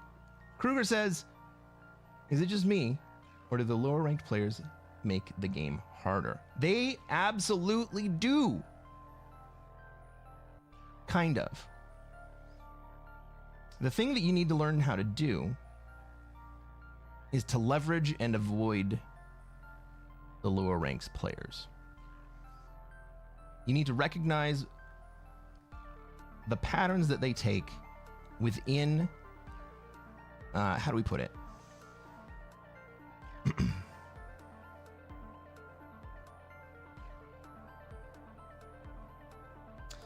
The lower ranked players seem like they are unpredictable. But generally, they're not entirely unpredictable. You know that they're going to be aggressive. You know that they're going to be loss averse. And so, loss aversion is a very powerful motivator. And that's one of the biggest things that I leverage when I'm playing the low-level players. I want to put them in positions where they will start wars with other players because they're afraid of losing the troop lead. I want to put them in a position where other players will hit them because they want to be in a spot where nobody can have a bonus.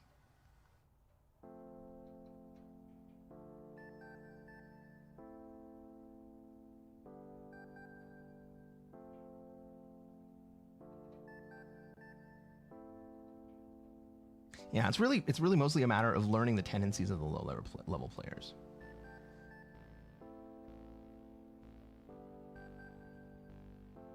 Right, we want to play the emotions. Does that make sense? Thank you for the super chat.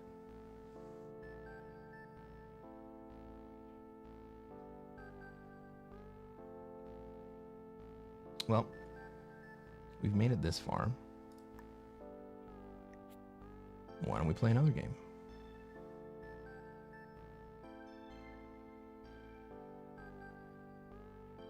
All right, at the beginning of the stream, I was reading out and recording a channel intro, and you guys probably didn't catch it. But I was talking about, well, it talks about the philosophy of how I look at the game of Risk. And what it comes down to is that we're not playing the board. The first thing that we need to do is play the players. Eventually the math will come into play, and we'll need to be able to play the board. But the first thing we need to be able to do is play the players.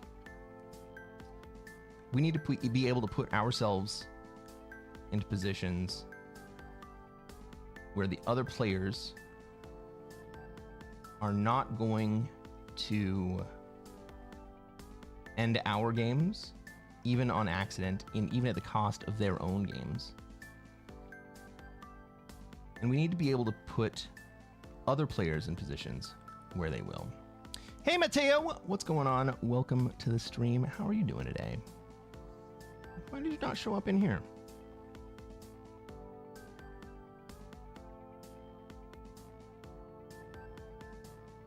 Does that make sense, guys?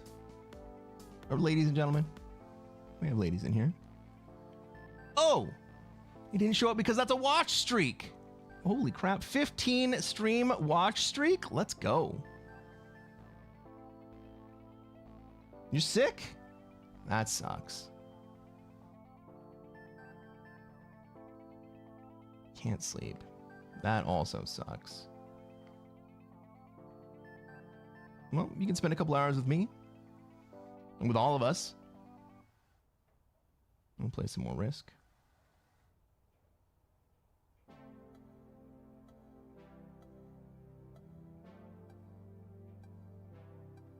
You know, tomorrow is my birthday stream. It's going to be amazing. 2 for 2 tonight? That's 3 for 3.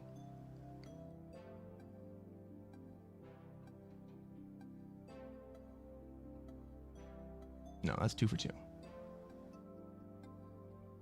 That's 2 for 2. The big 3-0? Yeah, you know it. 67 says, yeah, the problem I have playing Risk is everyone around me is re-smarted. And I have one Grandmaster sitting, lurking to win games. So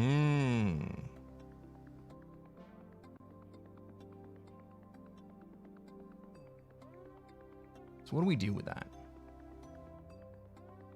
When you have another player in the lobby that you suspect is pretty good, you have two options. Option number one is to get rid of them as quickly as possible.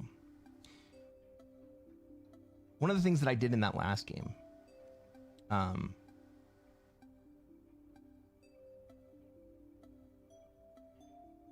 was that I wasn't able to kill green immediately, but I was able to basically end green's game by feeding green to red. You can do that to other players as well.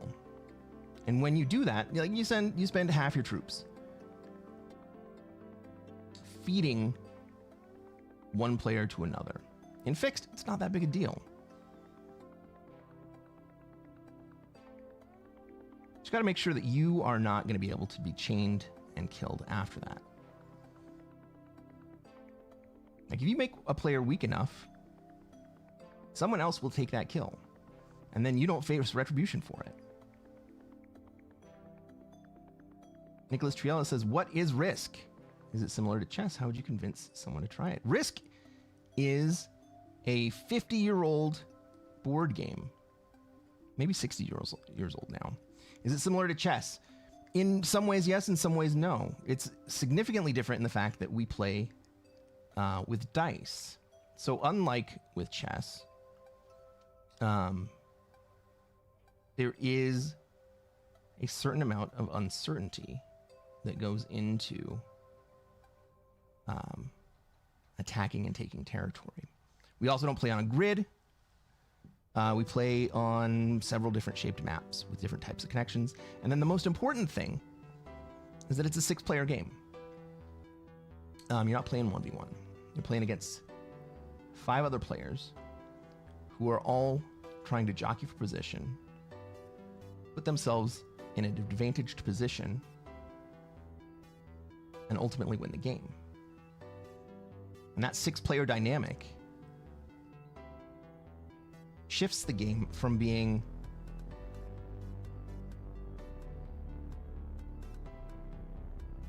mechanical. That's not the right word for chess. Well, we'll use that for lack of a better term.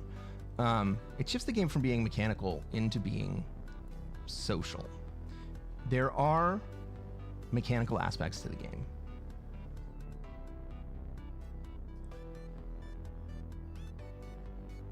And you will have to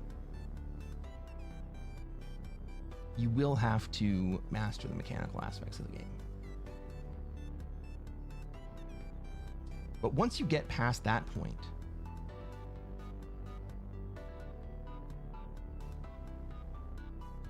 you have to learn how to play the other players in the game. Yeah, but how do you determine the good players from the bots in Classic Fixed when they are all relatively the same? You can measure speed. You can look at what they do. You can look at where they go. What do they try to take? What do they don't? What do they avoid? Do they leave Australia when it looks like it's going to be contested, or do they stay in Australia and play for the contest? Good players will take 1 territory per turn almost always. Not always, but almost always. If a player is taking 3 or 4 territories per turn in the early game, probably not very good.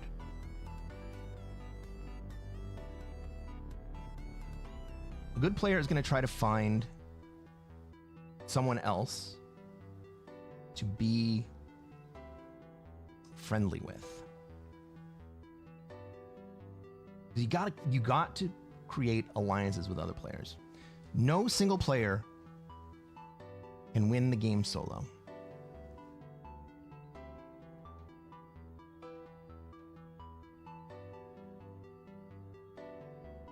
Right? Everyone has to work with someone else, whether they know you're doing it or not, Everyone has to work with someone else to win the game. No one can win the game on their own.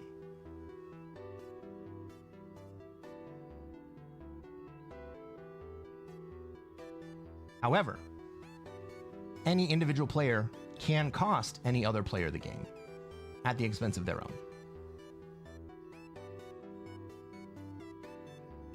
So it's kind of asymmetrical like that.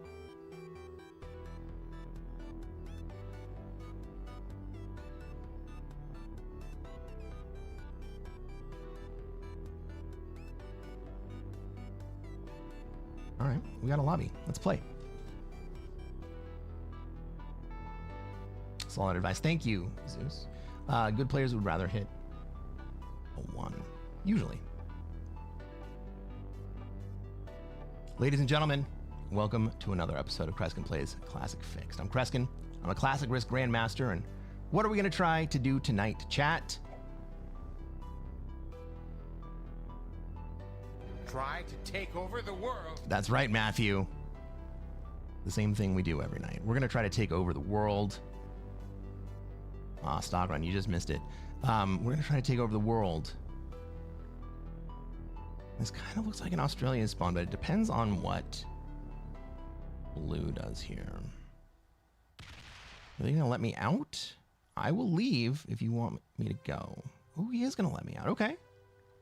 Well, then I'm going to go to Africa. Purple probably also wants to be in Africa, but purple's a bot. Okay. I guess I can go to Europe. Is anyone contesting me in Europe? Black. Well, black also has position in North America. Red might want to come over. No, red wants to go down into South America. What's pink gonna do? Pink has a shitty decisions to make.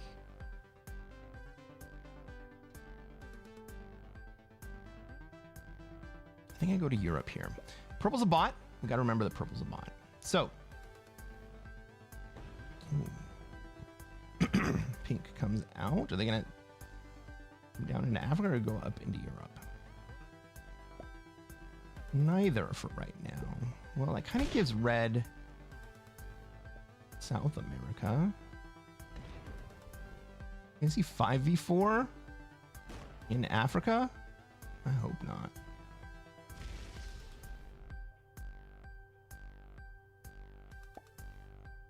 No, my 4 is safe for a turn.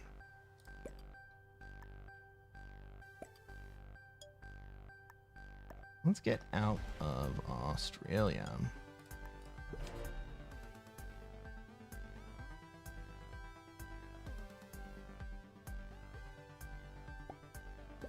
Let's take over the world backwards? How do we take over the world backwards?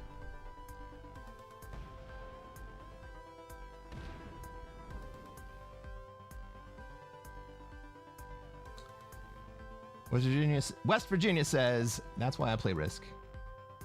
About as much as I play AWBW. It's AWBW. Nothing suits me like a suit. What's up, Zug Zug? Thank you for the raid. I hope you had a great night streaming tonight. Ladies and gentlemen, Zug Zug is a very fun streamer. He plays a lot of classic caps over on his channel and was recently snowed in when the storms hit.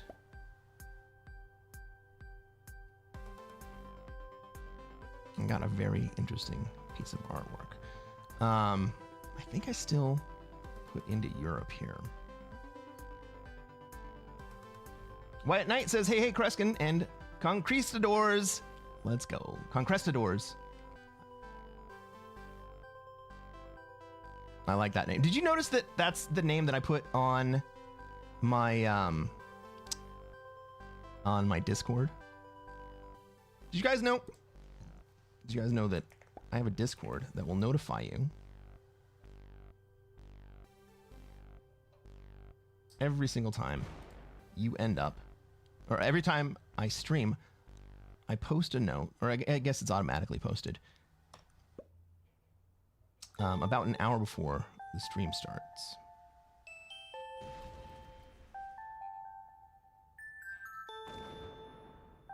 Seriously? Is it not going to run the Discord link?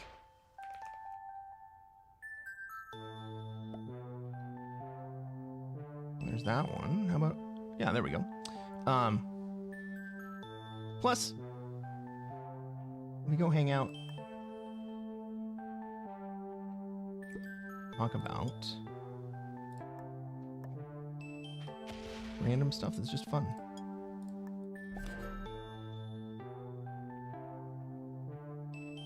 Matthew says, I'm guessing it's Advanced Wars by Web. I watched some but never played.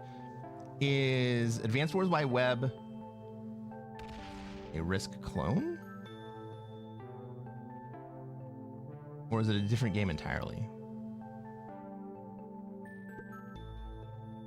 I don't think Black comes into Europe here. Maybe he does.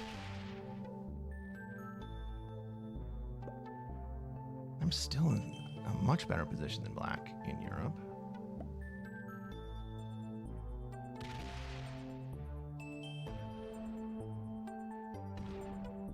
I'm ahead of Black, so I'm going to have a chance to trade before he does.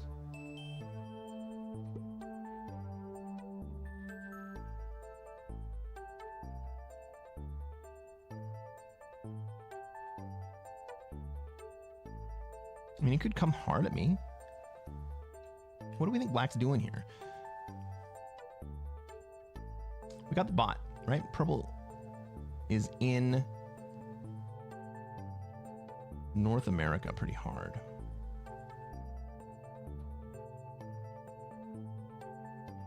Bot's also in Africa and lined up on me pretty hard.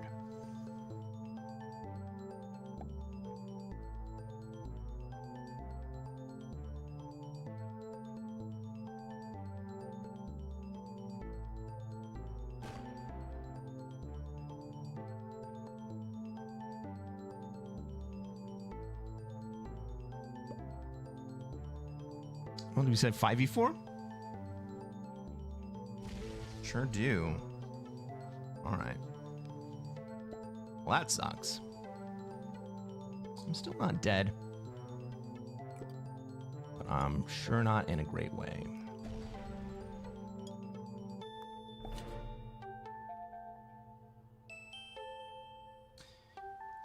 So right now, I am in 1, 2, 3 positions, let's say. And Black has lines on my positions. It'll be hard for Black to kill me immediately. Ooh. I do not have a trade.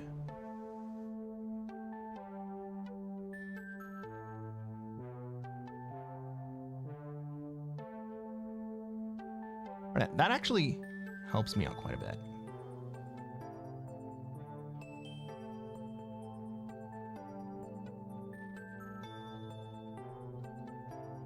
Because now, my 6th position is not accessible by either of the Black big stacks. He can still get me, but it's going to be much, much more difficult.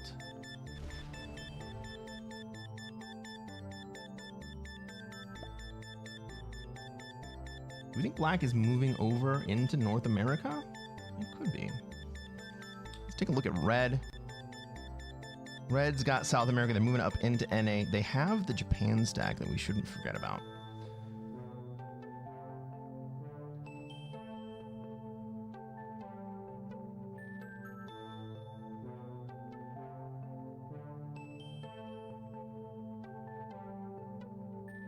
Yellow is the... Blue is the only player at the moment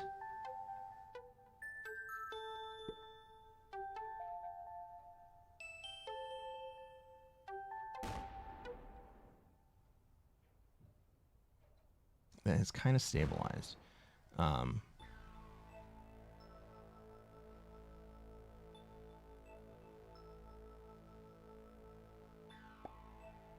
Red might be slightly more stable than blue.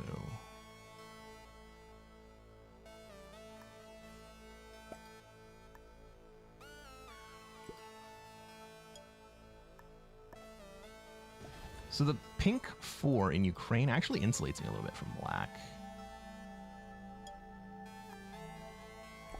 I want to keep myself in as many positions as possible so that it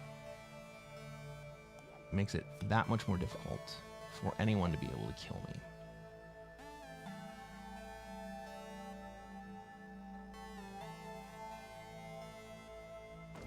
Well, red is in a very strong position at the moment, and nobody is really lined up to do anything about it. Black trades. Is he gonna hit me? I don't think he can kill me. He can fuck me up, though. He can feed me to blue. No. He goes into North America.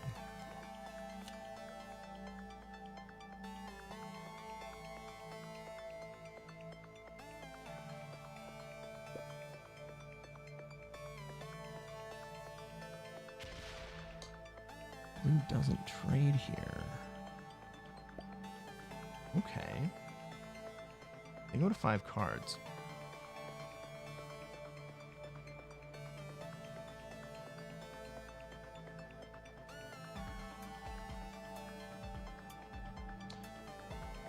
No, purple. I don't have any lines to purple.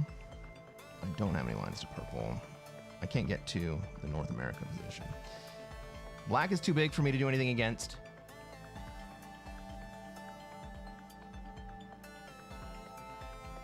Wyatt says, SMG totally fucked up Risk with the new update. Never seen such an incompetent bunch of game developers more valuable in this new update than the past bugs combined. You think so? I thought this latest update did quite a bit of work fixing a lot of the bugs that they had messed up previously. West Virginia says AWBW is like chess mated with Risk. Okay.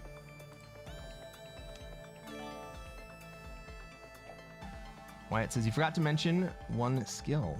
Don't play too well. It panics the board and they will slam you.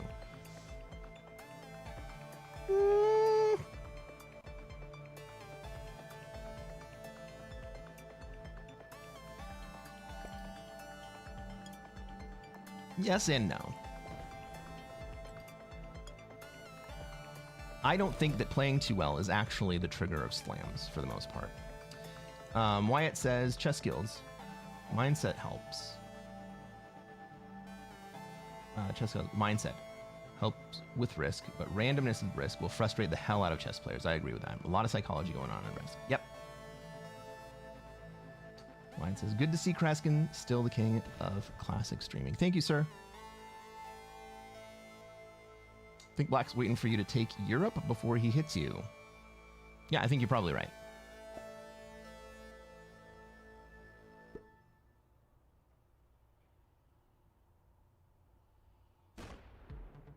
Black taking pink that turn prevented me from taking pink.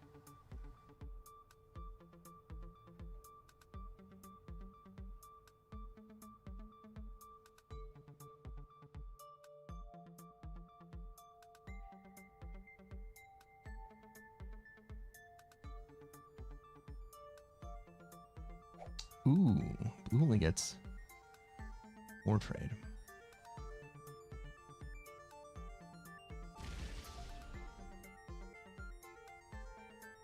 West Virginia says, I love playing Risk because even if I get Australia, the enemy always adds or sits in India. If I play a Mongol stack and just sit in Asia, the enemy takes all the bonuses. If I take a bonus, I get slammed. There are players out there who are dedicated to making sure that no other players get bonuses.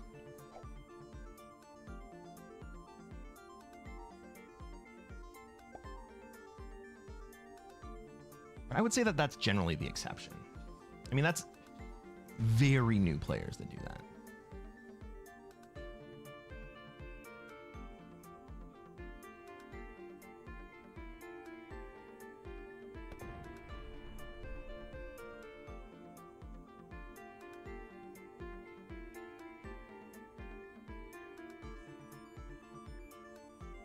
He moves their troops into Africa and still doesn't leave Europe.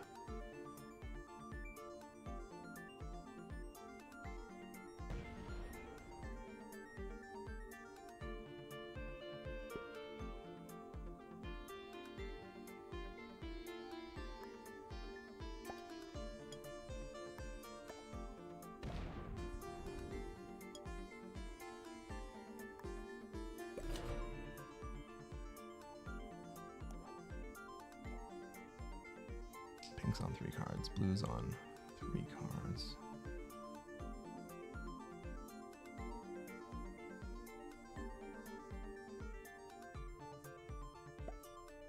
With the current configuration of the board, well, never mind. Black's 32 stack is open now.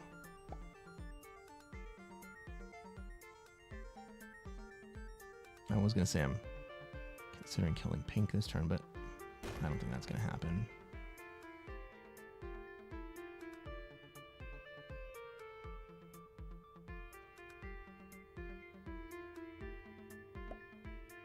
We need a few players to take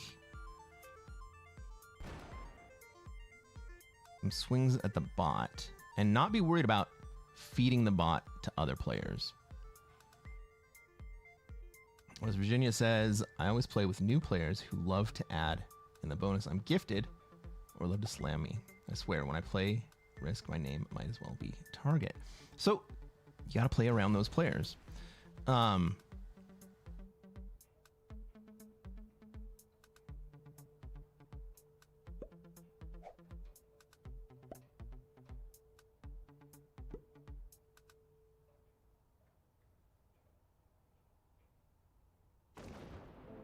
So what am I saying here?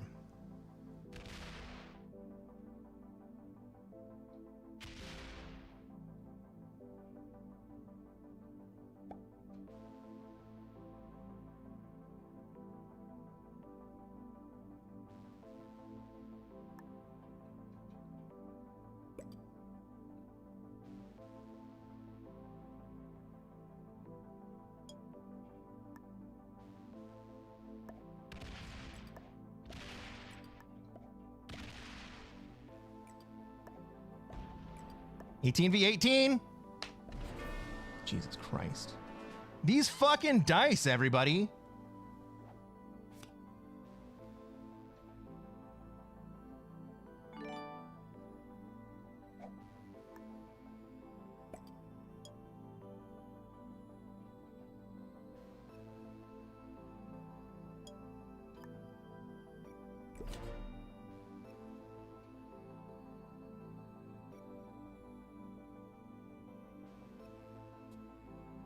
I had 31 moving down. What was that roll on the 7? I lost 9 on a 7.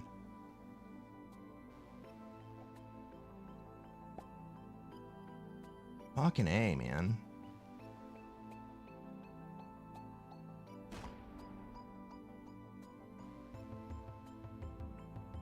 Why do you not set the bot to be neutral? Because I like the chaos of the bot.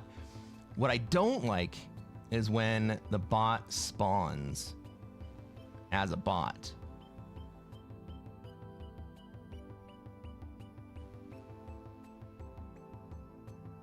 If someone bots out, what I want are 2 things to happen. I want that player to get the lowest possible position available, and I want their bot to continue to play the game.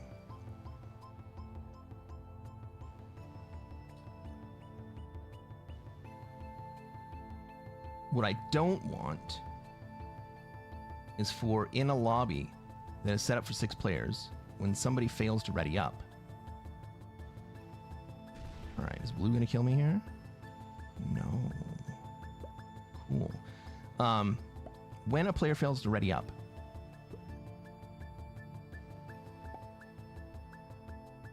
I do not want that bot to continue to play the game. I want the game to not fire.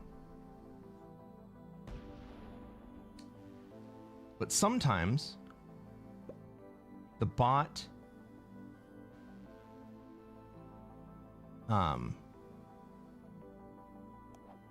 is necessary to kind of kickstart the game.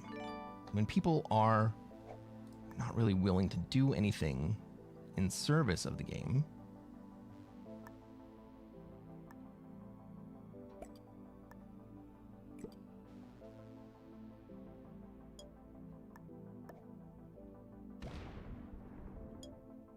the bot's going to shake stuff up because the bot is not worried about winning.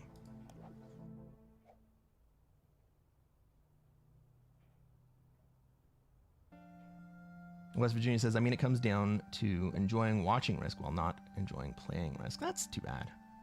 I understand, but that's too bad. Wyatt says, I'm rumbling in the Bronx at the moment. Casual fixed, I'm playing Teacher. Slamming lurkers. Slamming. Sitting bullers. Slamming blockers. Slamming bad movers. Fun, fun, fun. Oh. That's beautiful. All right.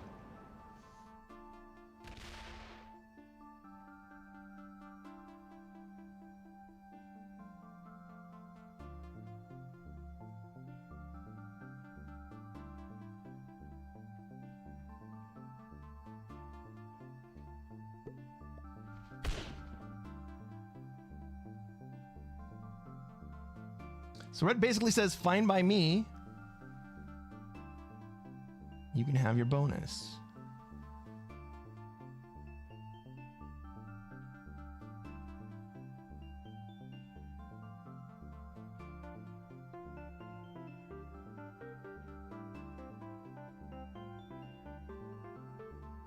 Blue's on 5 cards. What are they trying to figure out right now?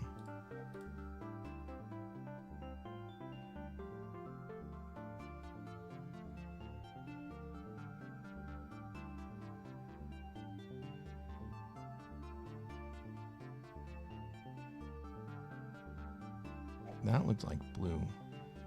Thinking about botting out. Are they gonna go break North America? Oh. Dude, you had it. He was really, really considering it.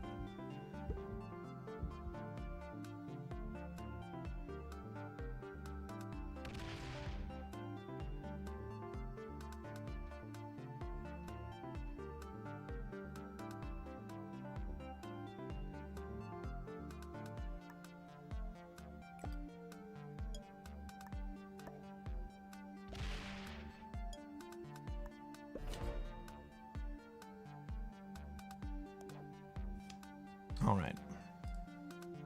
We have an 8 set incoming. I don't think Red's going to play this. They're just going to stack up in Asia here.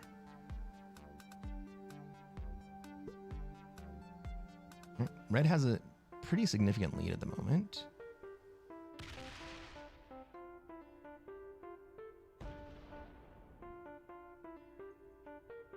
They're going to come down and finally do some damage against the purple bot. Thank God. Robot says, have white flags become losses yet? What's the holdup? I don't know. I don't have news about that. It was supposed to happen, but I don't know the current state of it. Oh, that 17 hits the red 10. I guess he's willing to sacrifice that 10 for some amount of bot damage.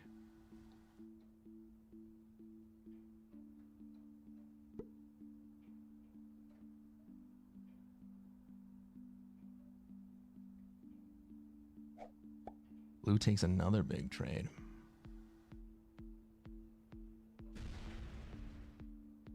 You go hit black yet?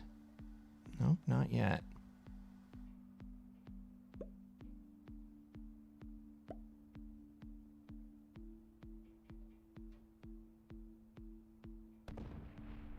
West Virginia says, like, what does it cost to get the Vampire Chicken Absolute bot lobbies that allow him to win turn 2? Couldn't tell you. The bot on 3, 31 troops.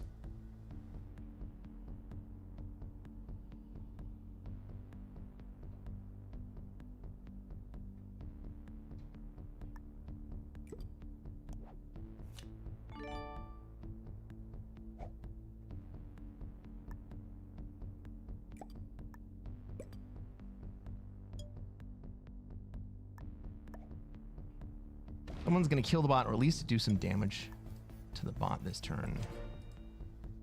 If the bot goes to 4, I could see red coming out and just sitting in Africa. If the bot goes to 4, someone surely kills the bot. Oh, red. You're kind of the one that we needed to do something. That kind of looks like red lining up to kill the bot.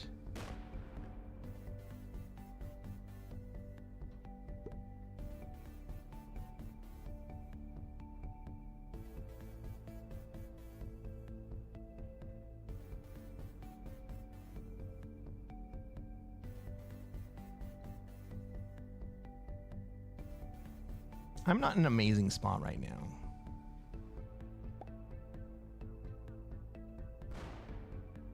I could be worse off. Oh, purple's gonna do it for 3? And then what?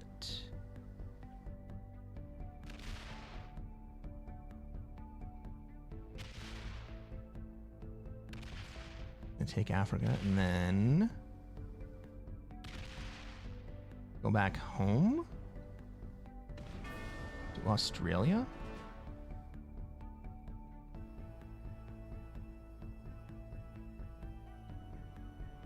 Where did they put the 45? Goes back home to Australia. Okay.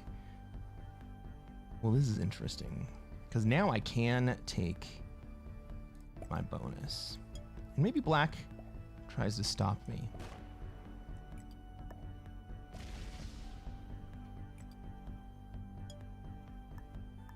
I'm going to put most of my troops up in Ukraine. I'm going to leave a 5 out because I expect that red is going to come through and take Africa here.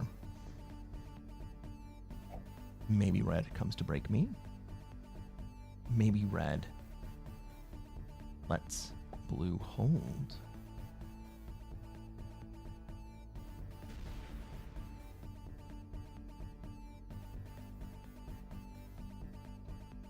Okay. What are you gonna do with that 50 stack, red? Is black gonna break me? I got a 10 set.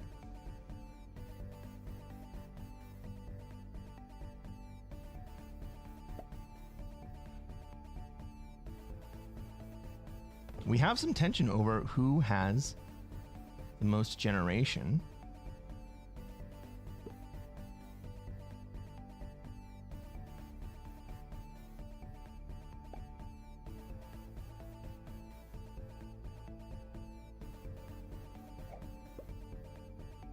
Blue says, if you guys are going to let me hold, I'm just going to hold.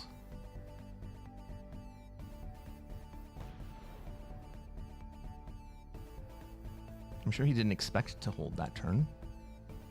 I certainly wouldn't. I'm taking the 10 set. 12 because I got Ukraine. That 59 stack should serve as adequate deterrent against pretty much everyone from coming to attack me.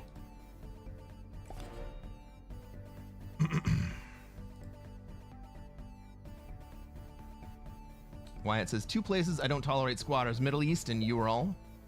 Always blockers and always dicks. All right. There we go. Red comes into Africa. If you're going to come in, you might as well take it. There's no reason not to take it here. If you're going to break it, you might as well take it.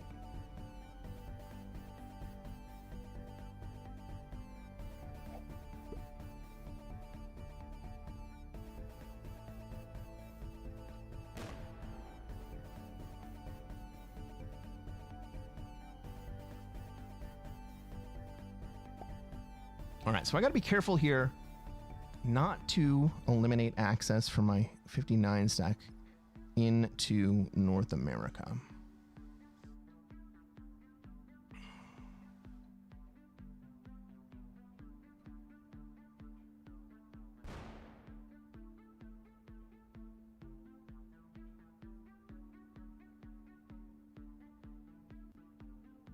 So I'm going to hit Afghanistan here.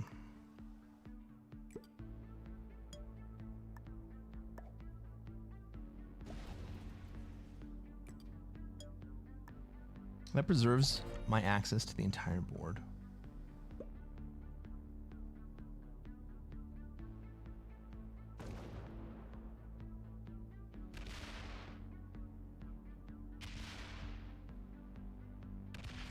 All right. Red has taken the southern corridor, and now we have the deadliest trap. What is the deadliest trap?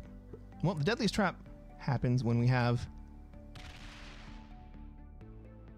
Well, there's two different versions. We'll talk about the 4-player version of the deadliest trap. We have 3 players, each generating +5 bonuses, and 1 player generating +2. If the exterior players that all have +5 bonuses play it properly,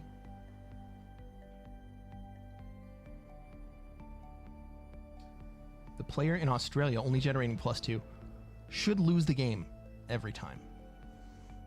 Excuse me. It should happen.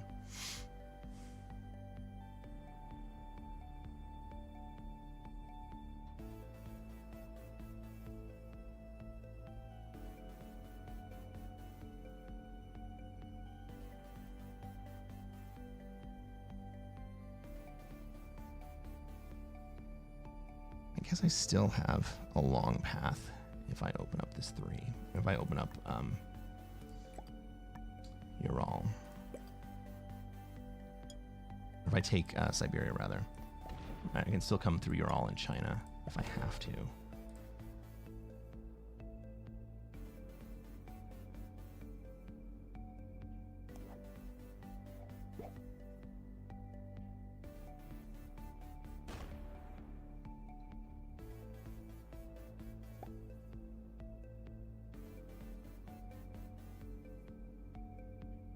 Right, so all red, black, and I have to do at this point in the game is not go bad to each other. Ooh. Ooh, black opens up blue. That is hostile. So by black opening up blue, the blue big stack now has access. Attack basically whoever he wants. The most likely target would have been red right there, but blue's passive. Now that 19 stack kind of means that I don't have good access.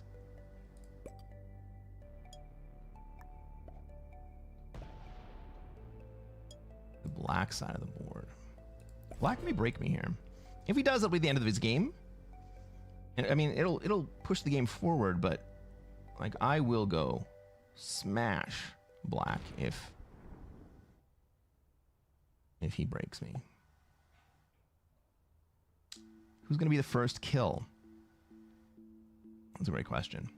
It's kind of whoever flinches first.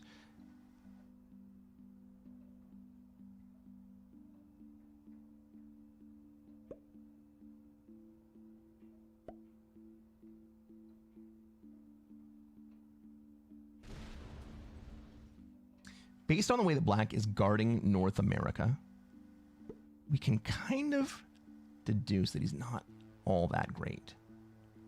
Lining up on South America suggests that he wants to attack South America. He leaves Greenland open, maybe believing that red doesn't have a path to attack black if black attacks South America. But red does have a path, and it's not very expensive to get there.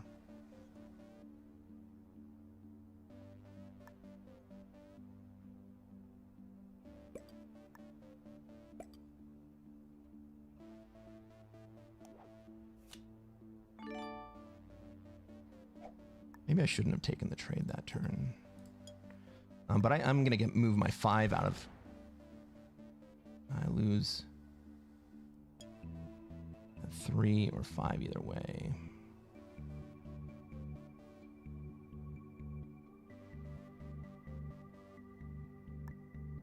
All right, red hits that 3 for a card. I guess I'm going to be okay with that.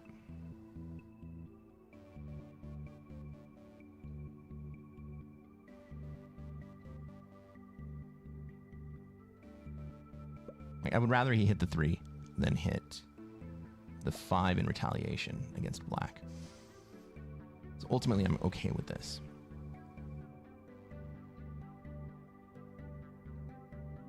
Ooh, red moves forward.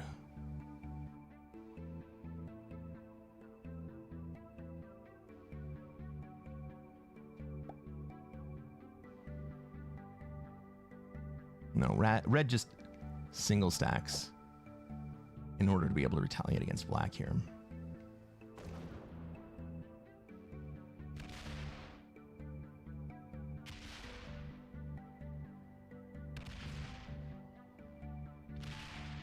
Now, depending on how red and black play this, blue is kind of set up to win the game. Red comes through, breaks me, then breaks North America. There are 2 possible outcomes. Well, there are like 3 possible outcomes, right? Maybe blue goes around and hits North America here and vacates Australia. I doubt that's going to happen because black has kind of just shown himself to be untrustworthy.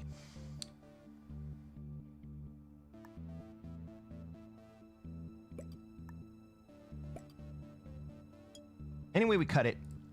I lose my Europe position right here. But in all likelihood, what happens is red goes through and goes to North America. We could be just shuffling positions, and black decided that North America wasn't good enough for him.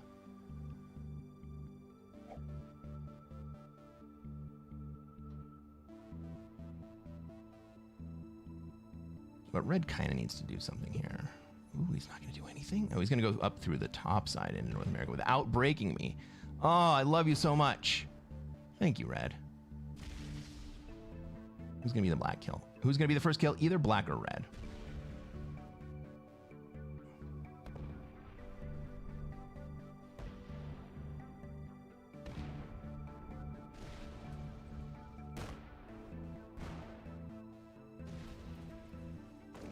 Red makes it all the way.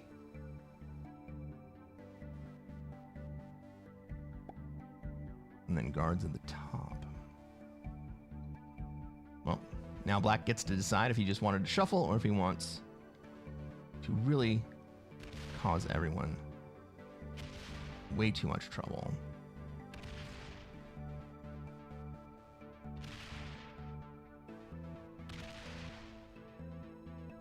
I think that's the next shot.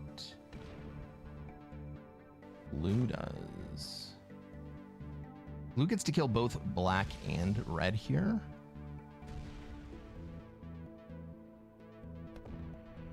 That's probably the end of the game. I think blue wins right here.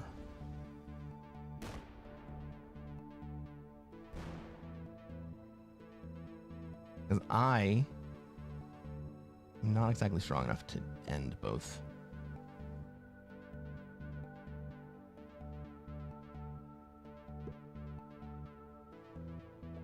And to take down the rest of the map. He locks himself up.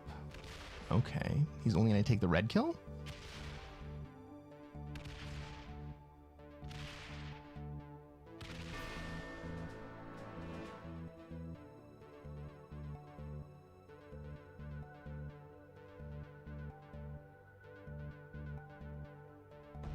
Oh, and he runs into black.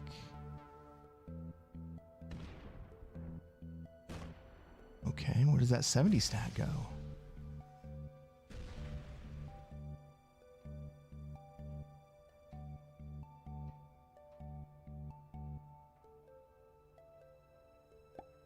I mean, I win now. Crazy.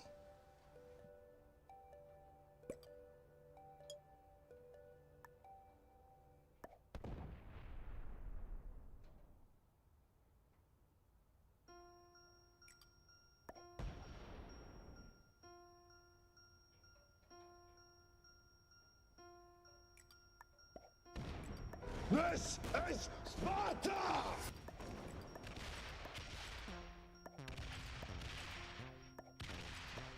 Gotta click fast enough.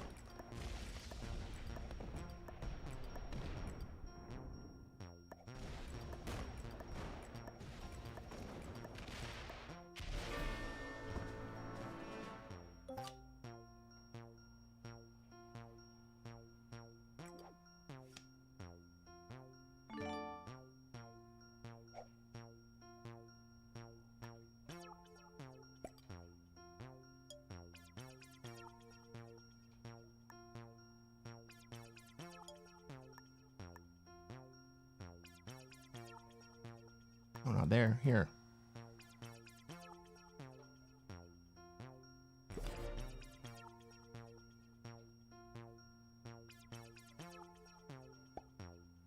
Right. Ooh, maybe he gets through. Maybe I didn't leave enough out.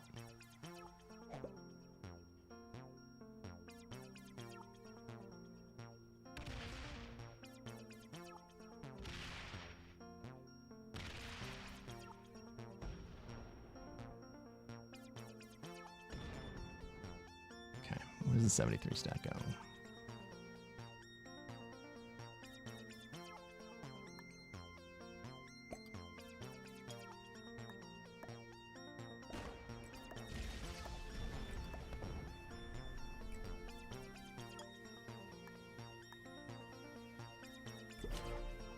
Do we have another 10 trade on 3?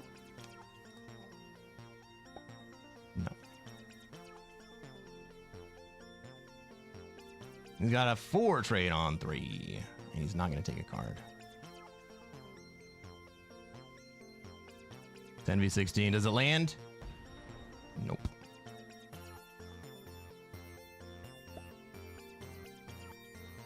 Game, everyone.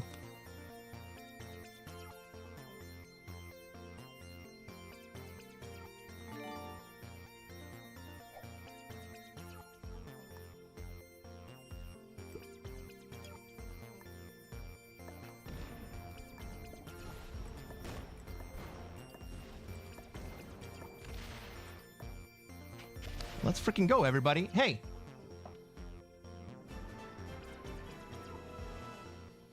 Blue had that game won. Going for the black. Failing the black kill. And not pulling his troops out of Siam after running at black cost him a game. Black went full Sparta? He sure did. I would have killed blue first. I mean, I had the game guaranteed won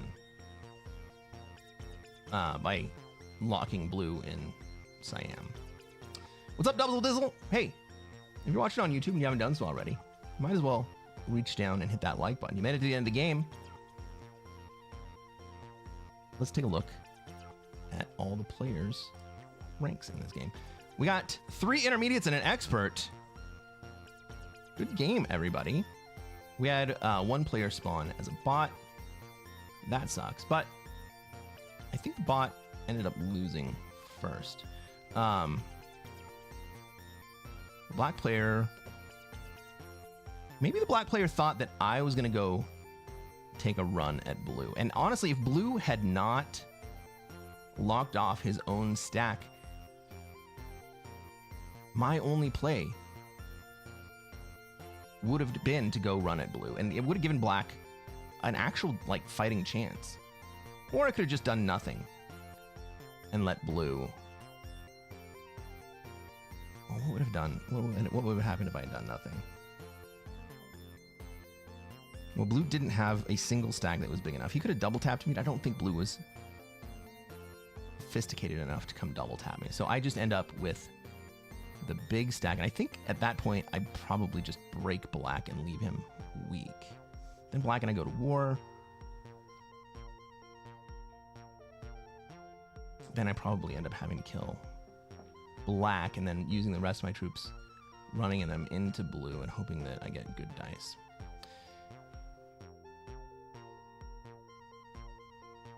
Feels good, man. Did we have a prediction running on that one? Oh, I didn't run a prediction. Poop. Oh well. Good game, everybody. Hey, subscribe to this channel. We're going to play more Classic Fixed. And I'm going to show you how to take over the world. I'll catch you on the next one.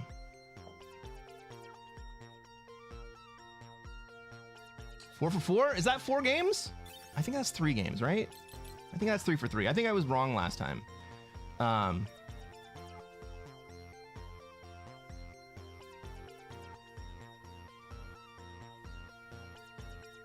Double Dizzle says, what percentage of the time do you need to get first or second to main the Grandmaster rank? It depends on how many points you have. Once you get to a certain skill point level, the likelihood of you even getting positive points on second place is very low.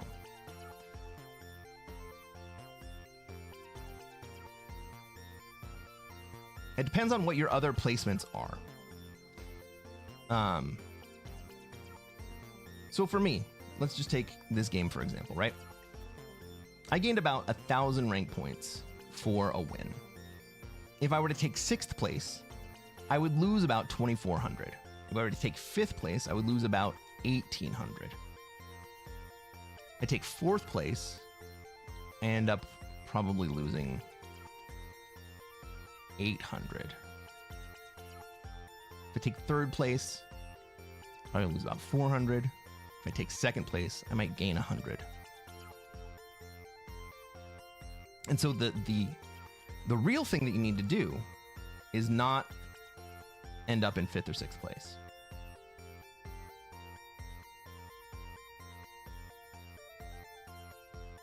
I think that's the most important thing. Don't end up in 5th or 6th place.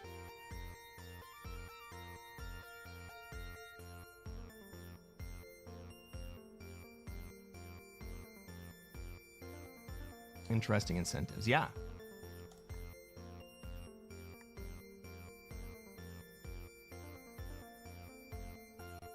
Right, so you're incentivized as a highly ranked player to not take risks at the beginning of the game, or at least to take very calculated risks at the very beginning of the game. And then at the end of the game, to take more risks. Survive long enough to cash in a trade.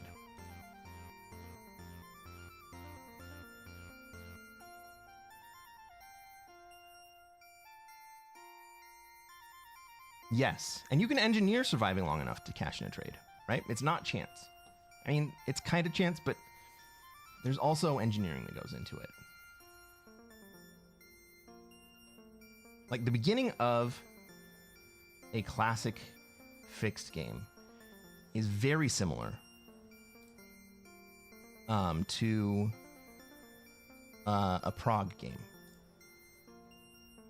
Sure, you want to establish your intent to take a bonus. But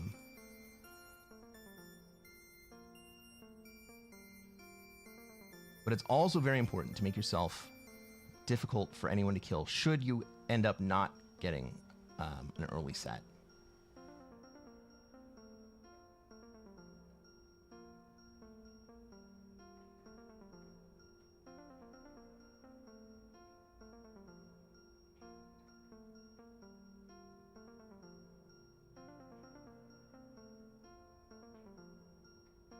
My game just paused.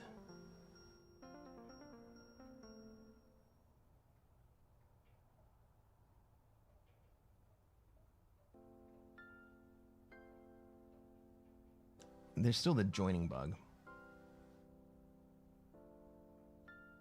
Do we still have this up here? Nope. Okay, there's that. How about this? Okay, we do not have that. So let's refresh this. And now the telestrator's on again. All right, everybody. Let's play another game, huh? I was trying.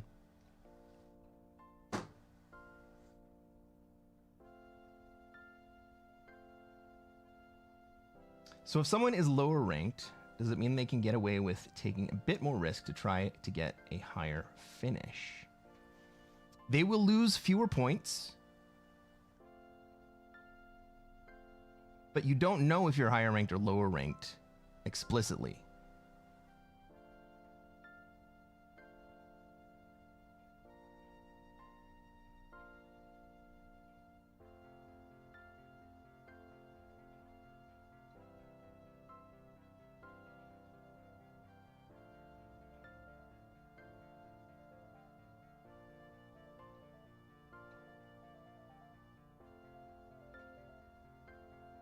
Right, you don't know everybody's ranks until the end of the game.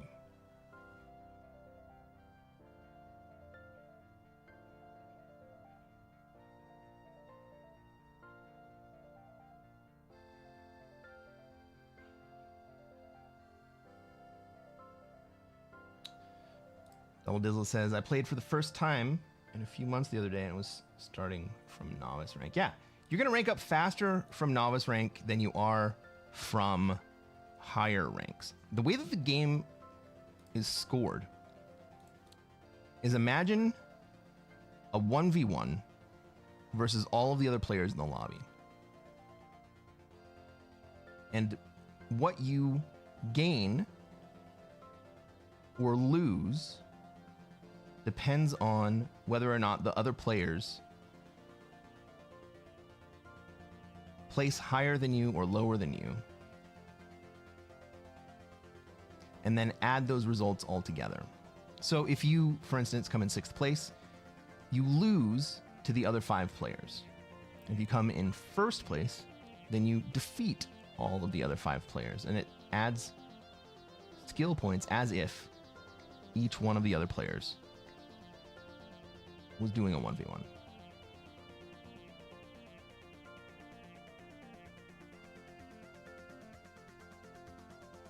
Zakran says, when I was in Masters, I placed second. I played for second a lot. No wonder I wasn't ranking up. Yeah, but you're not going to lose rank. Like if you're at Master and you're getting 2nd place, and you're in a position where you might get 3rd place, and your main goal is to rank up, then taking that 2nd place and getting into a new game might ultimately be a better way for you to consistently move towards the Grandmaster level. What's up, Gavin? I am so late. Dude, we've been having such a good stream. Right, we're 3 for 3, right?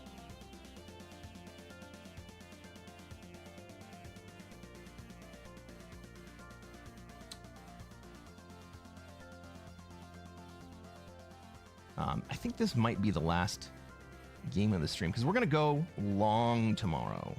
Tomorrow's my birthday. I think we're going to go for like hours. Hours and hours.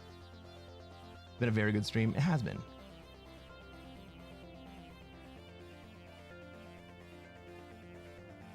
Plus, we got some really, really cool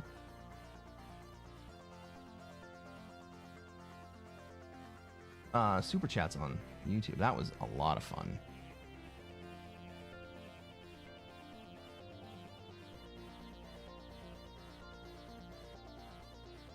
Double Diz says it can make a lot of sense to slam someone to try and lock up 2nd if we be a clear way to win the whole shebang. I mean, kinda. Oh, hey, Kit Kat! Thank you for the follow. Thank you for leaving my game. I absolutely appreciate it.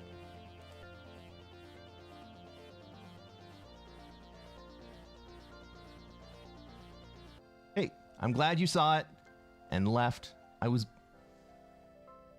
thinking about kicking you out, but you left before I got the chance to, so thank you.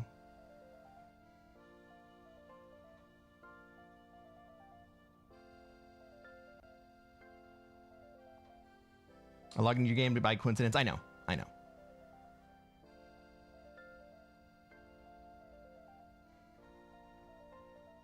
Didn't want to appear like stream sniping. I mean, you just got to click on the lobbies that are there, and when you back out of the lobby, then you're clearly not sniping. So, good job. Thank you.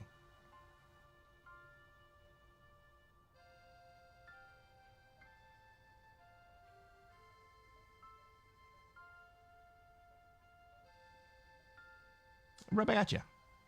But now we got a lobby. So let's play a game, everybody.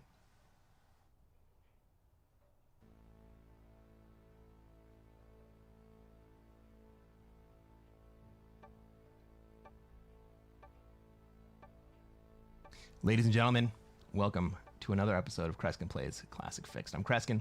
I'm a Classic Risk Grandmaster, and what are we going to try to do tonight, chat?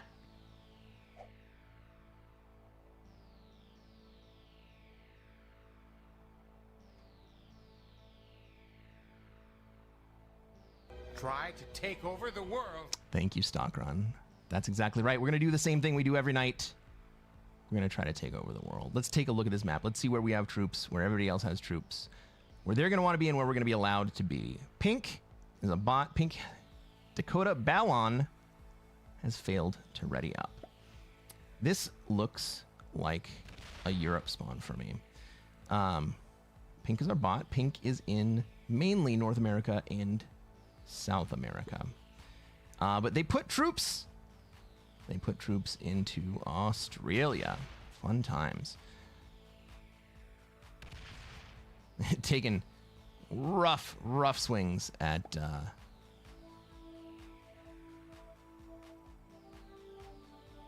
they're taking rough swings at red. Well, purple's got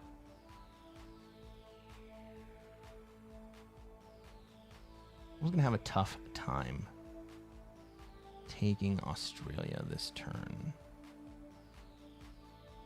I could lock purple in. Like I could lock the bot in next to purple. He probably runs into me though.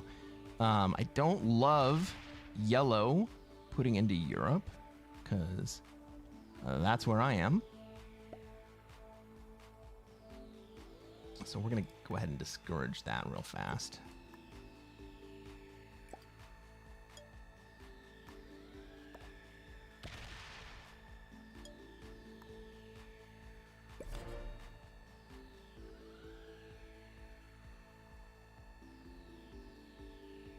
Maybe yellow wants to make it all the way to South America. Well, black doesn't want to allow that to happen.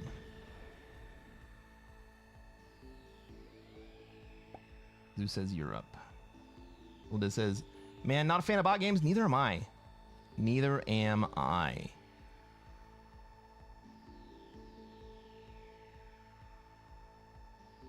Red would also like... Oh, fuck me. Red will also like to be in Australia. Purple's going to have to change their plan. I don't really have a whole lot of other options at the moment. I mean, yellow could continue to stack up in Europe, but I'm in a better position to have a long-term Europe play. Purple says, no, I am not going to change my plans. And pink, our friendly bot,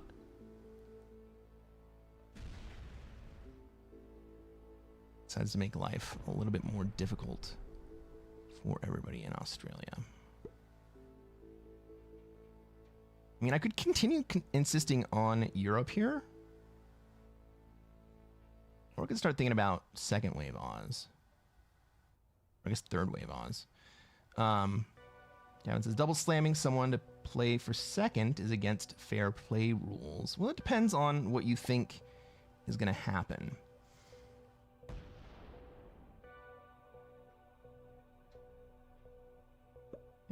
Yellow leaves Europe, so I'm actually going to give yellow a path into Australia if he wants it.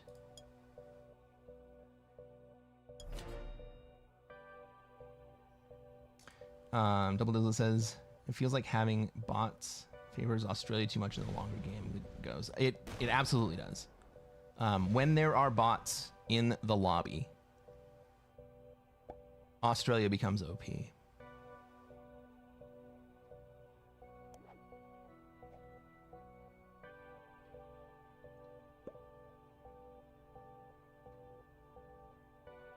Unless it's contested, in which place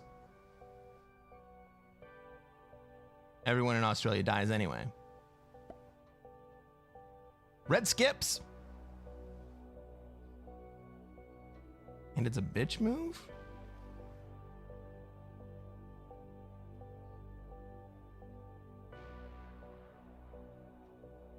And it depends on who you've gotten to be friends with and who you have not gotten to be friends with.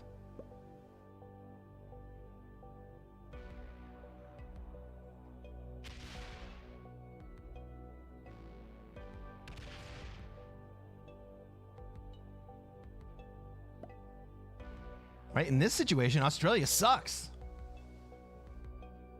The place to be is South America.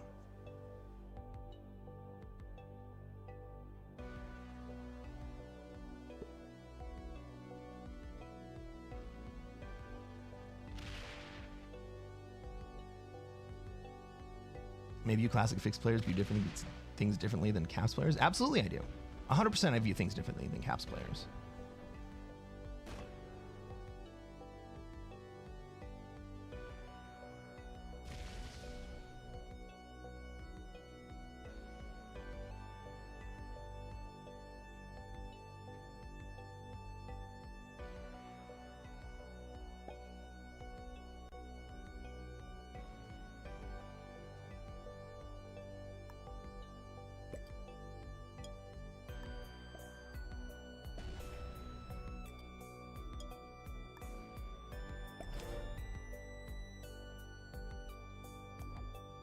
Caps is, in my perspective, Caps is a grinding game.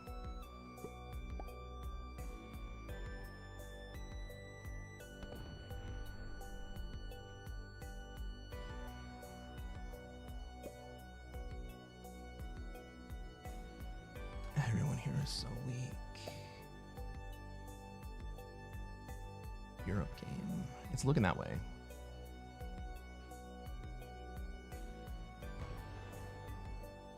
All right.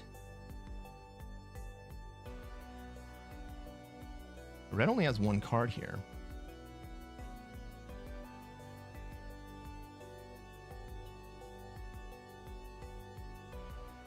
Purple's going to take their fourth.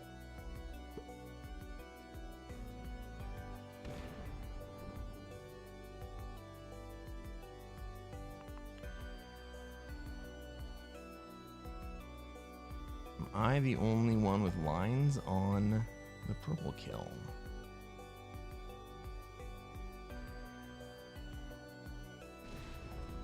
I end up with 5 cards.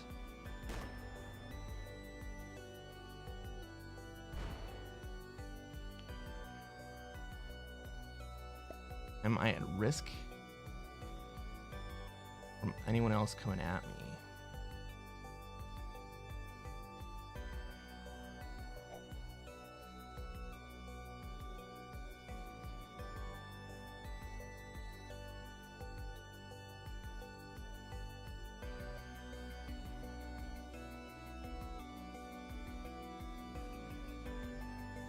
I don't think so.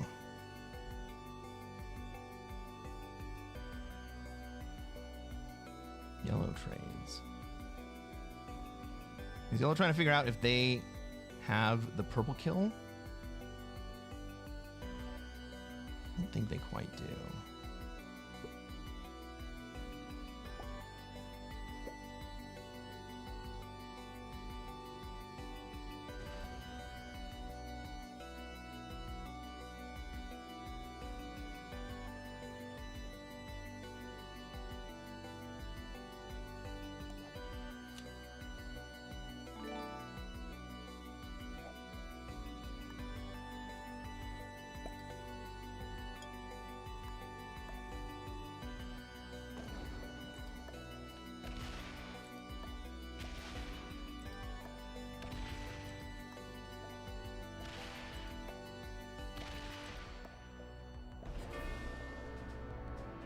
Again, with these amazing, amazing cards.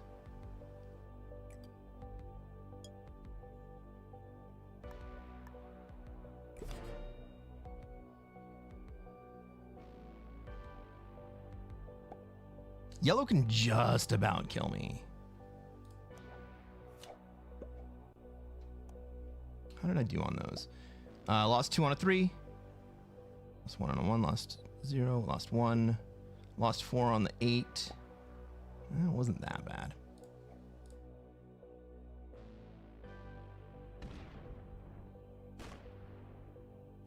Ah! Cool. I don't need to worry about yellow now.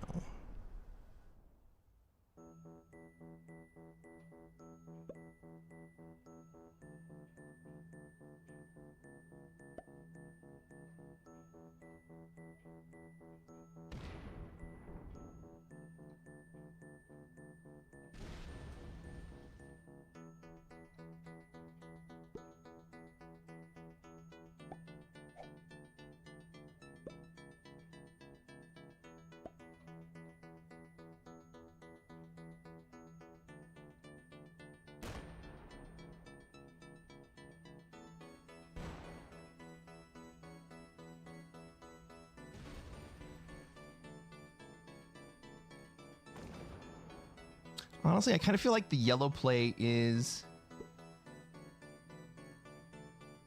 to go take Australia from red.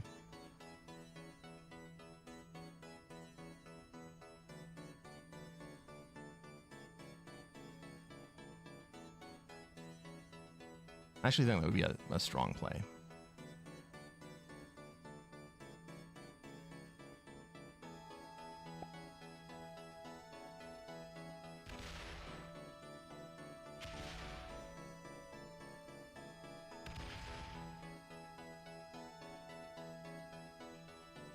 Yellow doesn't do it. I think I do it.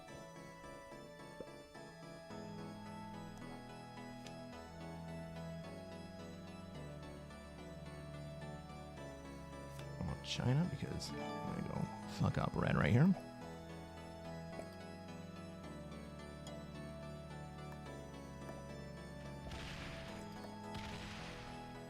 Jesus.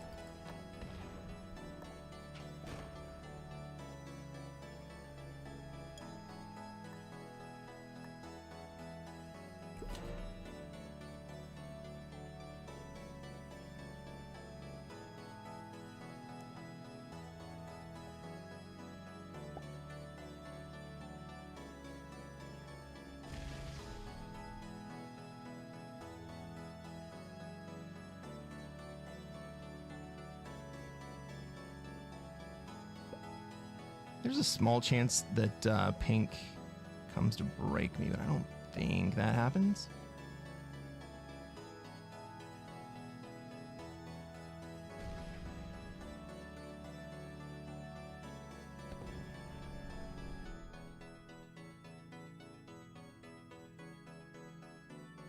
Okay, red gives me the red kill.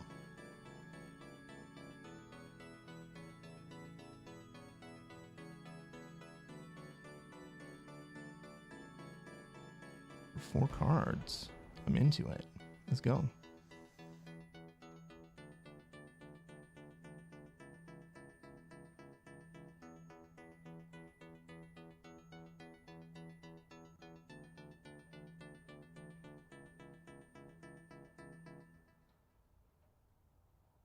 Red goes offline. All right. Now yellow knows that they need to be able to protect themselves against black.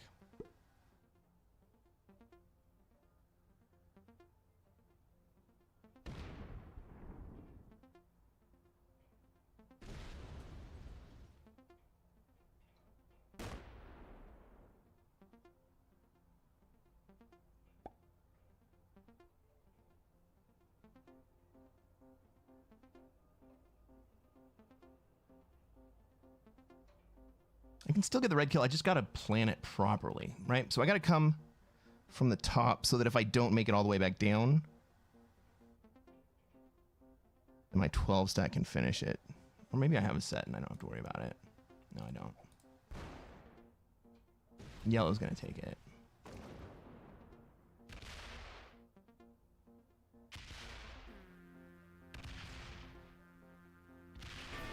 Okay. with this trade, yellow could mess me up.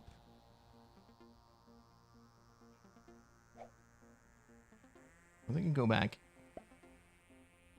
and sit in Africa.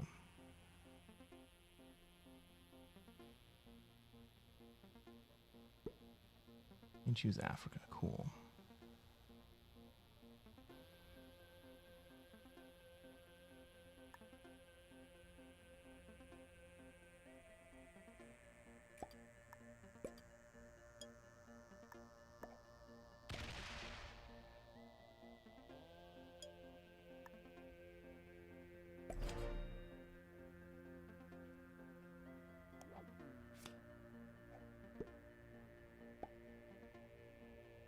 Black's hiding a lot of troops in their bonus. They're not going to do very much of anything right here.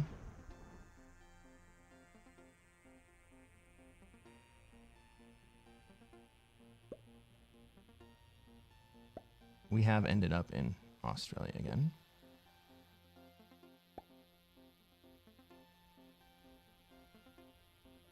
Oh man, from this position, if Pink decided to come at me. Okay, never mind. I was going to say, if Pink decided to come at me, it would be extraordinarily tragic.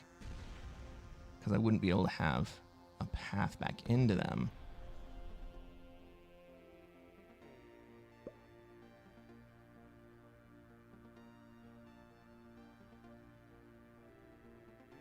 But I do.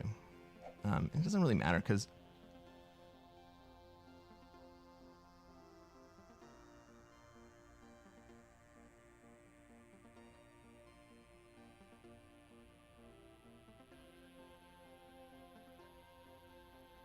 I think right now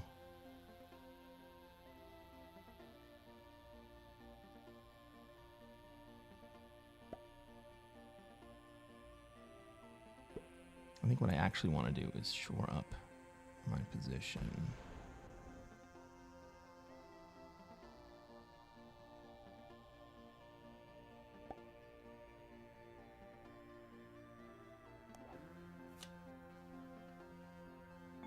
We'll take the trade.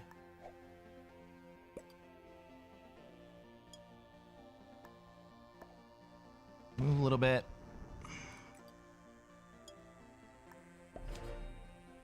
And then come back down.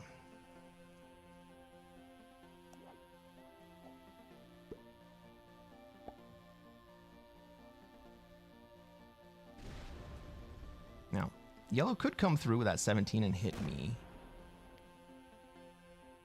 out of Europe.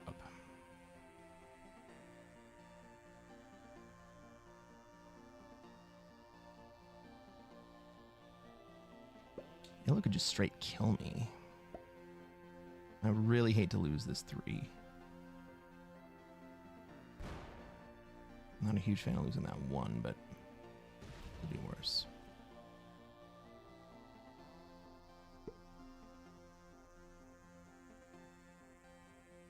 Well, at least right now, yellow has to go through the pink 12 to get to me.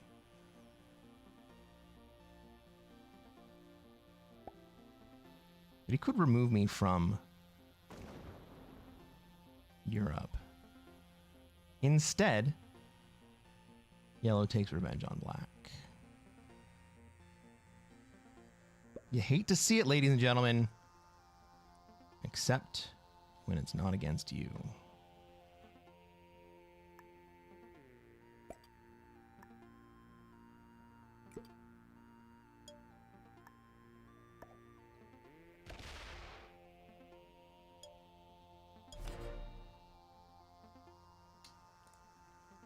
Red is uninstalling the game. Well, Red didn't play an amazing game. The old hermit strategy. Black unlocked a new achievement by playing worse than the bot. Yep.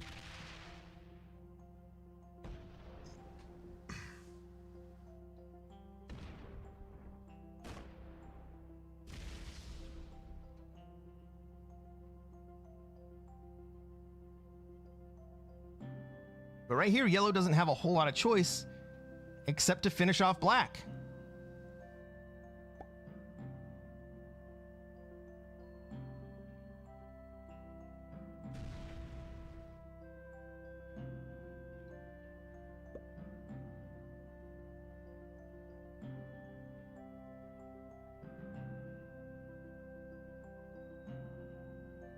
Actually, yellow almost doesn't have enough troops to do it.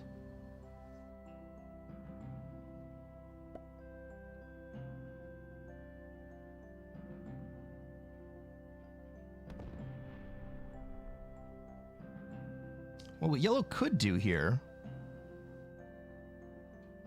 is kind of farm black for another card.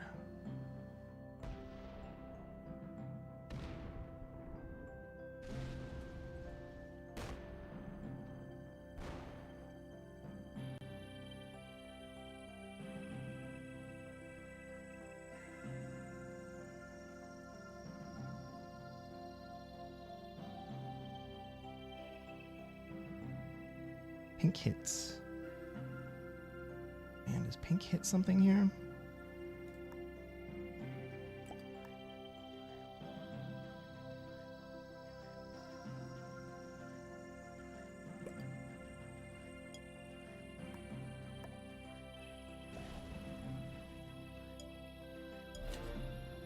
I mean, maybe I should have put those troops up on my 15. I've got a horse set coming in.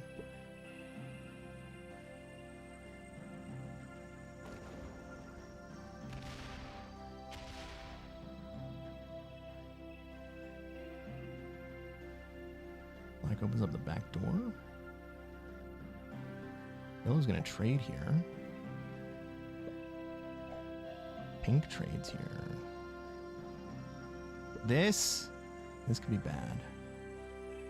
Or it could be nothing. Right?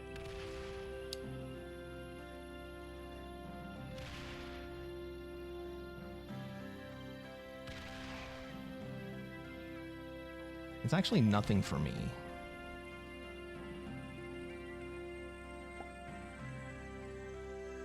I could take a couple nibbles at black here. Right, yellow's never gonna let black live.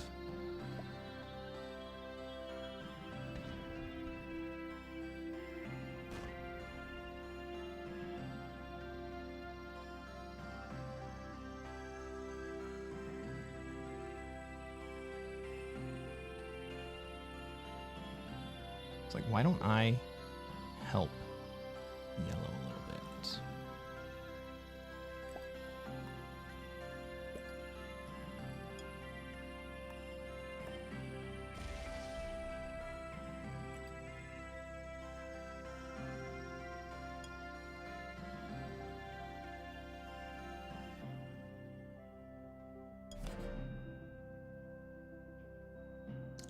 Come on, 12v10, come on. No, didn't happen. Double Diz says, any insight into the psychology why people put those little stacks all over the place?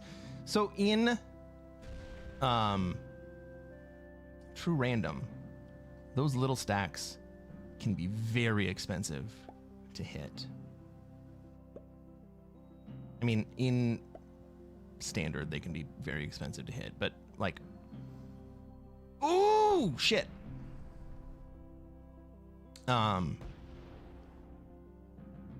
They think that they're defending their territory. All right, yellow's gonna trade here and then get another trade when they kill black.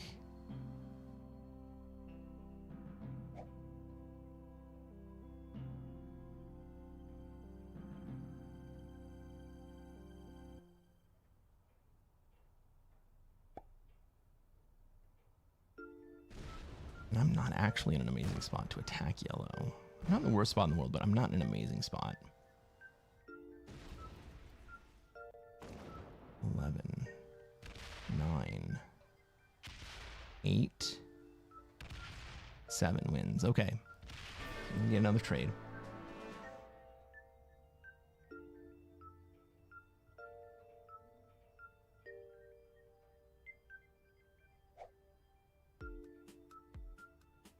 What's my trade at? Still the horses. Okay.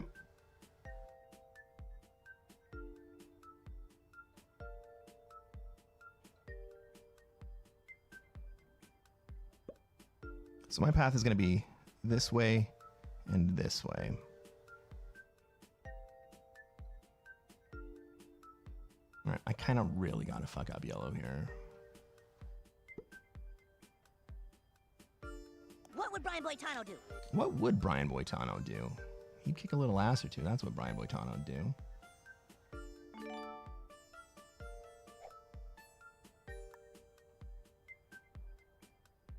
I mean, maybe I can just do all the damage from behind.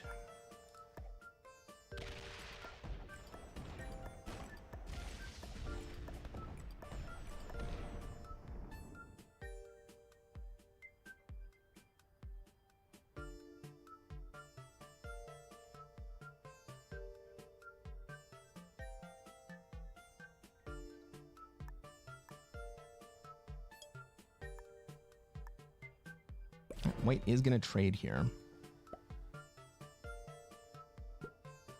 Well, he's very likely to trade here. But I still kind of like my position. Maybe I should have moved the 25 forward.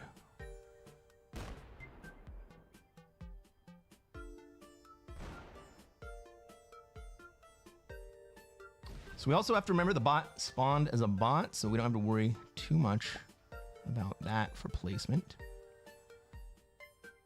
I should be able to take down yellow this turn.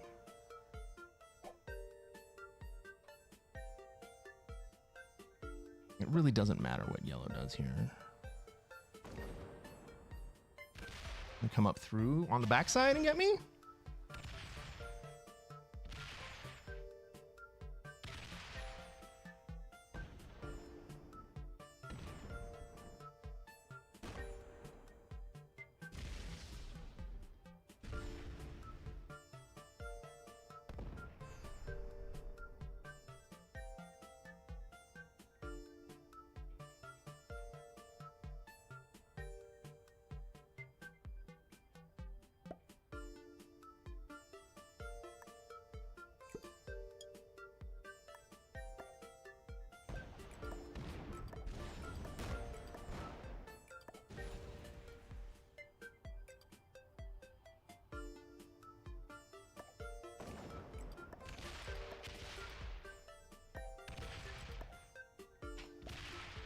Fuck me.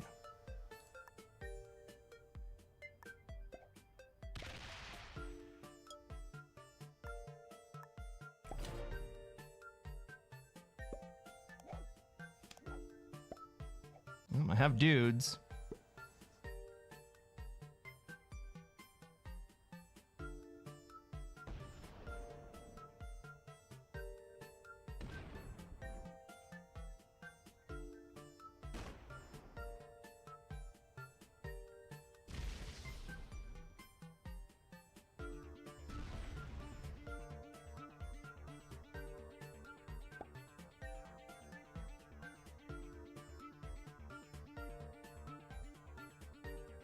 Yellow's got 15, so they're gonna be able to retake South America.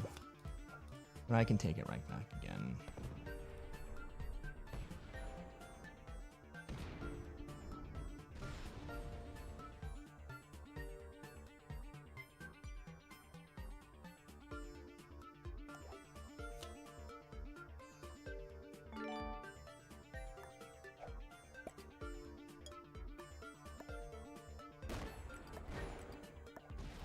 Oh my god.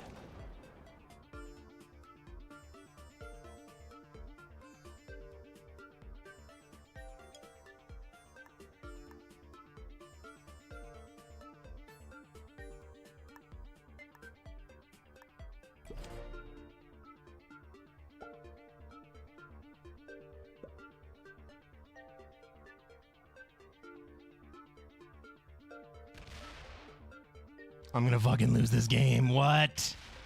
Jesus H.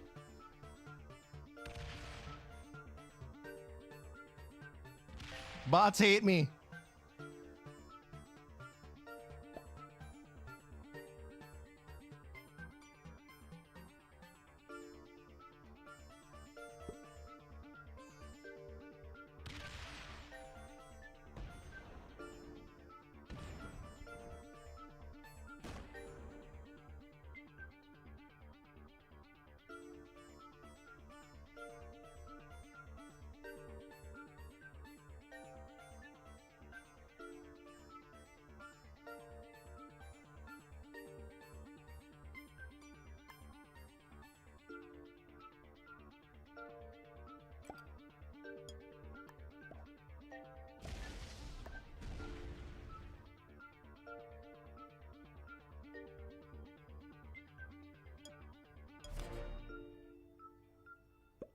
This is my last turn.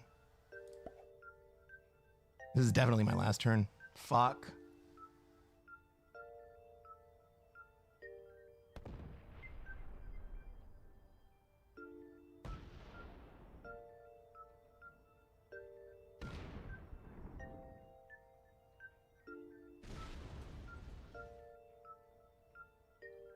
I mean, maybe the bot just kill guards me.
It doesn't look like the bot's gonna kill me here.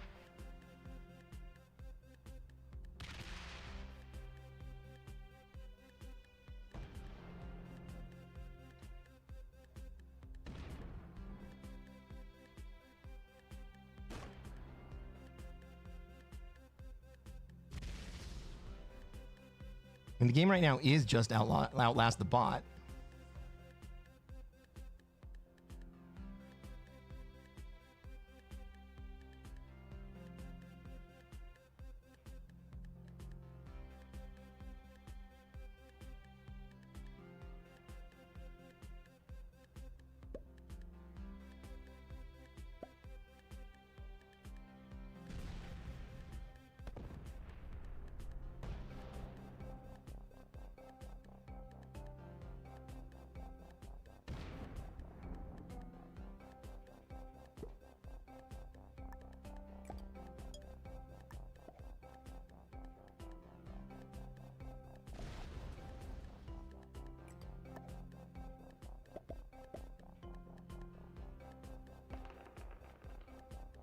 Fuck me!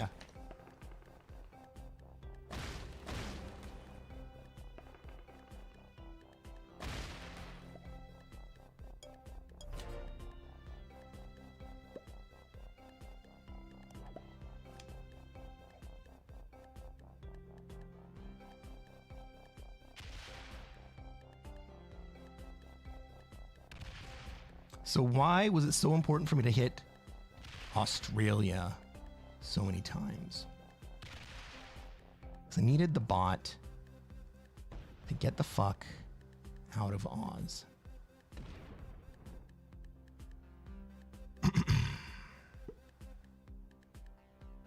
Maybe yellow trades here and comes down and kills me anyway.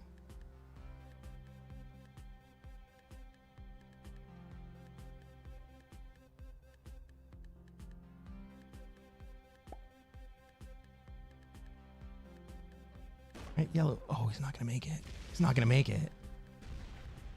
7, 5. Lose 1. 3v1. Miss. Oh. Well played, yellow. Well played.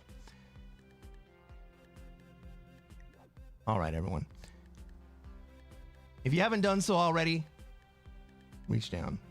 Hit that like button. We had 4 beginners in that game. The bot spawned as a bot. He's not a player. That means I got second place right there.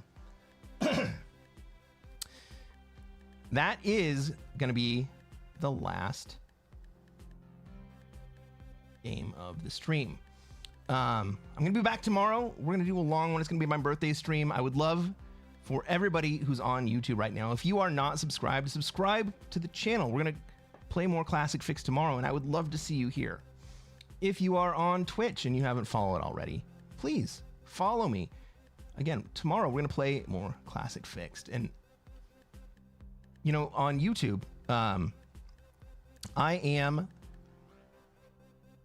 trying to make a little push to get to 1,000 subs. I'm almost at 800. You weren't supposed to win while I went to the bathroom. Don't worry, Gavin.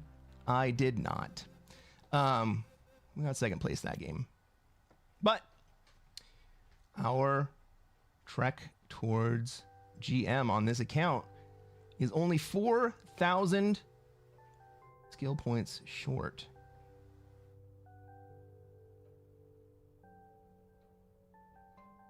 When will you start tomorrow? I'm going to shoot for noon my time, but it kind of depends on what time I get up.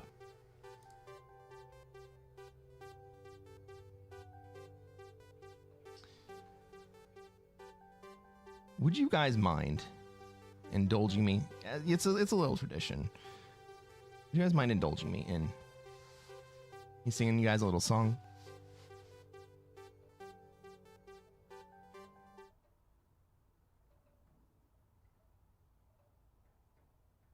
I'm singing some Sinatra real fast. Hey, yeah, go check out the Discord to be notified when I go live. You should be getting notifications on both Twitch and YouTube anyway. But let's sing a little bit of Frank.